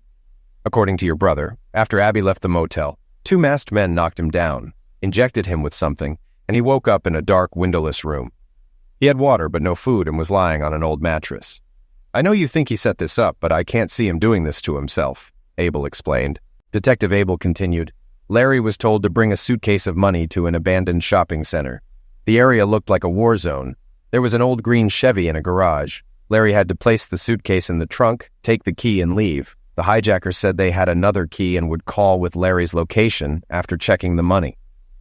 When Larry protested, they threatened to eliminate him if the money wasn't delivered by 10 o'clock. We didn't like it, but we agreed and planned to watch the car. Jim and Bob hid nearby with binoculars, keeping an eye on the building and car. We waited until noon, but no one showed up. I was worried something went wrong, but the tracker showed the suitcase was still in the car. Then Mrs. Bell got a call with Larry's location. He was 2 houses down, locked in an old loan office or vault. The lock was welded shut, so Jim had to break it with a sledgehammer. We found Larry in his underwear, dehydrated and using a bucket for a toilet. He had no idea who hijacked him, just 2 masked men. They were angry when they realized they had mistaken him for you." I asked, "What happened to Abby's money? Didn't you say the suitcase was still in the car?" "That's the crazy part," Abel said. "When Bob opened the trunk, the suitcase was there, but the money was gone. The car had a false bottom, and the money was taken through a hole leading to the sewer. We found where the person exited, about 100 yards away, but no leads on who it was. Larry was taken to the hospital, dirty and shaken, but okay. I followed your wife there. Jim and Bob stayed at the scene but found no clues. We had the Chevy towed for inspection, but I doubt we'll find anything." "Did you tell Cora?" I asked. "Yes, she thanked us, but told Larry she's filing for divorce. She was glad he was safe, but that was the end for her," Abel replied. The detectives stood up to leave, and I thanked them for the update. I wanted nothing to do with my brother. The best thing he could do was stay away from me. Before leaving, Abel asked if I had any idea who might have tried to snatch me. "Detective, I run a scrap metal recycling center. I was with my best friends and my cousins were running the warehouse. Abby might have hired someone, but what would she gain? I bought her everything she wanted. My brother, though, he's always after money. My bet is still on him." Some time passed before Al and Joe arrived with their families. Everyone seemed happy, though things were a little awkward because they knew about Abby. She had never been close with any of them. I told the guys I was feeling a bit down and planned to stay at a motel for a couple of days. I encouraged them to enjoy the cabin and my boat, and I trusted them completely with everything I owned. They were true friends. I promised to be back in 2 days to dock the boat and close up the cabin. I told them to enjoy their vacation, and I'd see them at work on Monday. I figured some peace and quiet would do me good, giving me time to think about my next steps. I called Cora and invited her to dinner the next day, and she agreed. I met Cora the following day. She looked beautiful but sad, dressed in her usual business attire since she worked in real estate. We met at Red Lobster, arriving separately. "Why did you want to have dinner, Terry?" she asked. "The last few days have been rough, and I thought we could both use a friend. So, did you see my a-hole brother yesterday?" "Yeah, I got there just after Abby left," she said. "I can't believe a friend would do that to me. I never want to see her again. Larry tried to apologize, but I told him to go to hell. That was it for me. First he steals from me, then he cheats on me with Abby. I told him I'm filing for divorce on Monday, and if he fights it, I'll press theft charges for forging my name and taking money from my savings." "God, I can't believe I ever married him. I feel like such an idiot for staying with him," she added. "He's always been a smooth talker. I hoped he'd changed when he married you, but clearly he hasn't. I'm seeing a lawyer on Monday, too. If you want to come with me, that's fine," I said. She smiled. "Your brother may be a talker, but you've always been a kind man, willing to help anyone. Larry has always been jealous of you, but you probably knew that already." "What did he say about the hijacking? Did he admit to setting it up?" I asked. Cora chuckled. "He claimed he had nothing to do with it. He said they were after you but didn't know why. They were furious when they realized they had the wrong bell." "I'm still confused about all of this. Is there something you're not telling me?" I asked. "Let's leave it at that for now," she replied. "Talking about Larry makes me sick. How about we go see a lawyer together? Maybe grab lunch afterward?" I said softly. "Cora, I've always cared about you. It's a shame I picked the wrong brother, but I didn't know you then. We each have to deal with our divorces now. Some might even think we faked the hijacking to be together," she laughed. "But that doesn't mean we can't have dinner or lunch once in a while." I loved spending time with her. She was kind, genuine, and easy to talk to. I had thought about her many times, but never admitted my feelings. We were both married and respected our vows. After the divorces, I hoped things would change. When I returned to the cabin on Sunday, Al and Joe, or maybe their wives, had already cleaned up. They thanked me repeatedly for letting them use the boat. I told them they could use it any time. The wives even gave me hugs. Al and Joe had already returned the boat, tied it up, and locked everything. I said goodbye to Joe and his family, telling them I'd see them tomorrow, though I'd be late because I had to stop by the lawyer's office. I gave Al and his family a ride home since they didn't have a car with them. On Sunday evening, I called Abby from the motel and told her, "I hope you're packing because I'll be home Monday after work and you'd better be gone or you'll regret it." It was a threat, but I didn't care. I wasn't sure I'd actually do anything, but I was definitely going to throw her out. She wanted to talk about money and divorce. I told her, "It's all in the prenup. You'll get what you came in with and the house, and almost everything in it stays with me." When she said most of her money was gone because she gave it to Larry, I replied, "You can thank my brother for that. Talk to him. Maybe he can return some of the money." She got angry. "You're a horrible, pathetic person. You would let your brother die." I cut her off. I didn't do anything. If he hadn't been fooling around with my wife, I might have helped him. Anyway, I'm seeing a lawyer on Monday. You'll be served with divorce papers later this week. I suggest you sign them. After I returned from the lawyer's office on Monday, I got a call from Cora at work. Larry stopped by my office to pick up his things from the house. He had a small trailer, and I told him he better take only what belonged to him. He tried to apologize again, but I told him to just leave. I'll be mailing the divorce papers to his company's office in Youngstown. "As he was leaving," she continued, "I saw Abby in a car following Larry. I think she rented a truck. My idiot brother helped her move her stuff.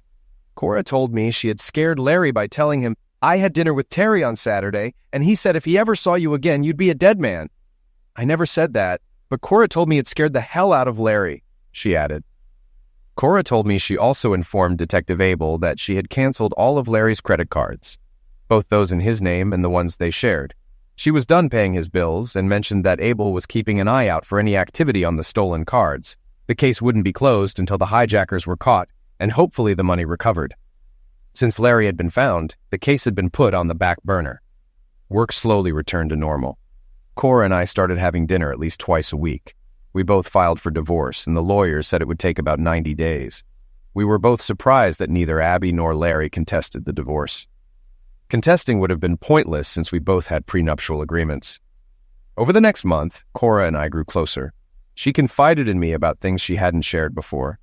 A few months earlier, Larry had traveled to Las Vegas and forged her name to withdraw over $100,000. She only found out when she saw a bank statement, right as Larry was supposed to be on a 2-day trip to Pittsburgh. At first, she just wanted to confront him. But then she wanted to know why he had done it. She suspected the money went to cover gambling debts and wondered if he had another woman. Cora asked me to check on Abby and Larry's schedules, and it turned out they'd both been out of town that weekend. Abby had gone to Iowa to visit her sister. I was more annoyed than ever and told Cora that I needed some payback. But I knew I had to wait. Too little time had passed since the hijacking. Later, we found out that Abby and Larry were living together just outside Cleveland. They were renting an apartment, still working, but we didn't know if they were happy. Cora suggested I leave it alone. "It's over," she said. Cora mentioned that Larry thought I was a fool for going to jail to protect my father. "There's no way he would have done that," she said. Cora told me she thought it was a beautiful and heroic act to protect my sick father. I realized I was falling in love with her. I loved being around her, and she made me feel at home. I asked, "Cora, when our divorces are final, would you marry me?" We hadn't even made love yet, but I meant it, I confessed. "Terry, are you sure you want to do this?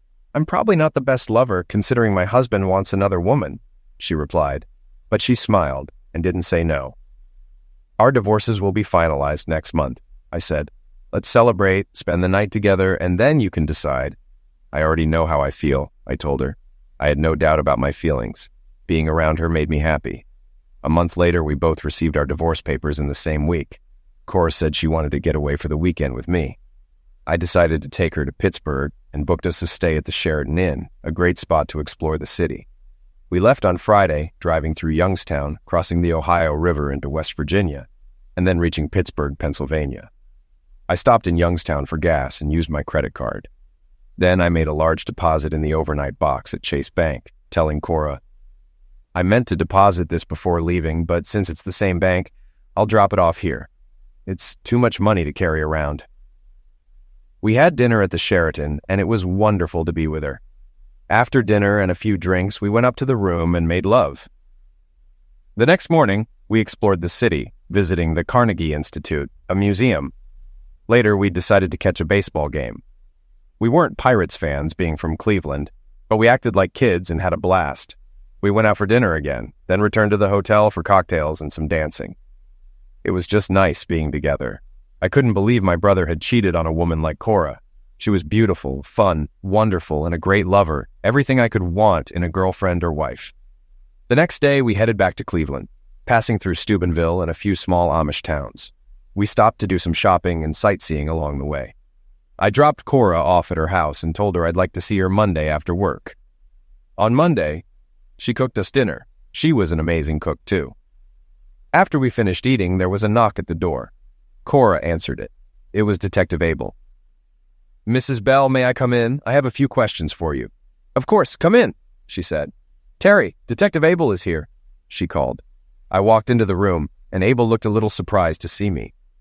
"Before you say anything," I started, "Cora and I have been seeing each other. This only started after we both found out about our exes cheating." "You're both adults. What you do is your business," Abel said. "I have a few questions about the credit cards you canceled that were stolen. Do you still have a list?" "Yes, it's in the desk. I'll get it," Cora replied. She handed the list to Detective Abel. "What's this about?" Cora asked. "I noticed you canceled the Chase card you both used. Is that right?" "Yes, why?" she asked. "Your husband had another Chase card he used last Friday at a gas station in Youngstown. Larry was at his corporate office in Youngstown on Friday. He said he didn't use that card and that it was stolen. I only canceled the cards I had duplicates of. I didn't know he had another Chase card," Cora explained. "Was my name on that card?" "No," Abel said. "He claimed it was his alone. He ordered a new card but hadn't used it. So, what do you want from me?" "I just need to confirm the cards you canceled. That's all you can do," Cora said. "It sounds like Larry's problem, not mine." "You're right," Abel agreed. "But I needed to check. That card wasn't just used for gas. It was also used for an overnight deposit. Someone put $100,000 into an account that already had $75,000. "What?" I asked, shocked. "Someone put $100,000 into Larry's savings account? Who else could have done that but Larry himself? Did you ask him?" "Yes," Abel replied. "He didn't have much to say. Your ex-wife was there demanding to know where the money came from and why he didn't tell her about the $75,000. Larry just clammed up and refused to answer." "You may be right about your brother, Mr. Bell," Abel continued, but we can't prove anything. We're just tracking the stolen cards. Larry claimed this card wasn't stolen, but he was uncertain when he gave me the list. After Abel left, Cora looked at me, her eyes filled with questions. I knew she wanted to talk, so I decided to be straightforward. Cora, are you going to marry me? I asked. Terry, I care about you. I really do, she said softly. But I have one big problem. What's that? I asked. I'm sure we can work through it. It's about the hijacking, Cora said. I have a feeling you know more than you've told me. If we get married, I need to be able to trust you. I've been married twice, and both my husbands lied to me, not just about cheating. I don't want that again. I smiled, though I felt a pang of guilt. Why do you think I know more? Terry, we were in Youngstown on Friday, she said calmly. You got gas and stopped at Chase Bank to make a deposit. I know you well enough to tell when you're hiding something. Did you find out about Abby and Larry and stage this hijacking so I'd see what kind of man Larry really is? I hesitated, but I knew I owed her the truth. So, what do you want to know? If I knew about it, if I was involved? I just want the truth, she said. I need to be able to trust you, and you can trust me. You made that deposit knowing I'd question it. You were sending me a message, weren't you? It was a big step for me, a step toward trust that I rarely took. Aside from Al and Joe, I hadn't fully trusted anyone else. But Cora was right. If we were going to be together, we needed to trust each other completely. All right, I said, deciding to come clean. I'll tell you everything. One of my best clients thought he saw me in Las Vegas. He said he approached a guy who looked like my twin, hugging a woman as if she were his mistress. My client greeted him with, "How the hell are you doing, you stupid son of a witch?" The guy got mad and told him to back off. That's when my client realized it wasn't me. I continued. I showed him a picture of Abby and asked if that was the woman he saw. He said yes, and I told him it was my twin brother and his wife. He then said, damn, he was all over her like newlyweds. I played along, but I knew the truth. After that, I called Abby's sister and found out she hadn't been to Las Vegas. So I knew Abby went with Larry, and I figured you paid for the trip. I had paid for her airfare, thinking she was going to her sister's. Cora's expression tightened as I went on. I checked Abby's savings, and she hadn't withdrawn any money for the trip. That's when I decided to get even. I asked a few close friends for help. The rest is history. You would have let him die? Cora asked, her voice trembling. Of course not, I said. But I wanted him to suffer. I can't stand him, but he's still my brother. I just hoped you wouldn't help bail him out. I was surprised Abby gave the money, but I'm sure she thought she'd get it back once the hijackers were caught. Why did you give Larry money on Friday? She asked, still processing. I got rid of all his cards except for the one in his name after you mentioned you'd canceled the rest. I checked the balance. It was $75,000, likely what he took from you. I used it to buy gas so Detective Abel would know the card had been used. Then I deposited the money into his account. Larry's so greedy he'd never admit someone else put that money there, and I knew it would create doubt between him and Abby. She'll always wonder if it's her money. I laughed bitterly. There's no way he can explain that kind of cash. Cora stared at me, her expression unreadable. What did you do with the rest of the money? I didn't need any of it. I bought stock in my company for the two friends who helped me. $50,000 each. They now own about 4% of the company. I told them to hold on to it for now. They're happy to have a stake in the business. The remaining $100,000 is for you, the money Larry stole. I thought you could put it in the real estate account. Cora didn't know what to say. I had essentially hijacked her husband for her benefit, told her the truth, and didn't take any money for myself. She knew I did it to get back at both Abby and Larry, but I had also helped her. Well, that's everything, I said. It's up to you whether you trust me. I love you, Cora, and I want you in my life, and I promise not to lie to you. Cora looked at me for a long time, then kissed me softly. She took my hand, led me to the bedroom, and we made love.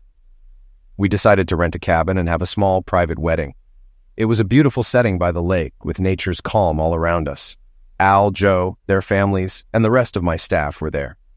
Cora's parents attended, and I finally met her sister and a few other relatives. Some of her real estate employees were also there. It was too cold to swim, but everyone enjoyed a boat ride, and we all appreciated the peaceful surroundings. No one mentioned Abby or Larry, and nothing was said about the hijacking, but I saw Cora hugging Al and Joe, realizing who my true friends were. The wedding was filled with food, music, and the warmth of family and friends. Cora's parents were surprised by how much I looked like Larry, but she quickly explained that he was my twin. After everyone left, Cora and I took a moonlit boat ride, just the two of us. It was peaceful, romantic, and the perfect way to begin our new life together. We spent 4 days at the cabin, fishing and simply enjoying each other's company.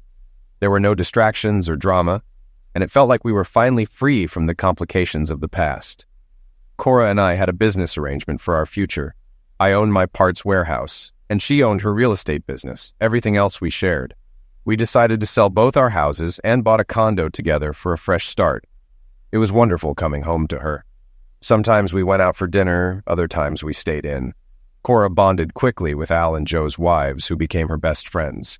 Since Cora couldn't have children, we often watched their kids. They started calling us Aunt Cora and Uncle Terry, and it felt like we had built a new family around us.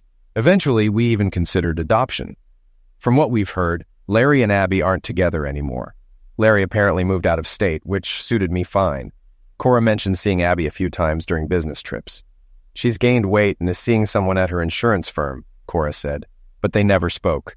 Abby would just shake her head whenever she saw Cora. We never heard back from Detective Abel, so I assumed the hijacking case is closed. I didn't care anymore. I had moved on. Cora and I were happy, and nothing else mattered. Our business was thriving, and the friends who helped with the hijacking were now part owners of the company, strengthening our bond. Life was good. Cora and I made a great team, both in life and in business.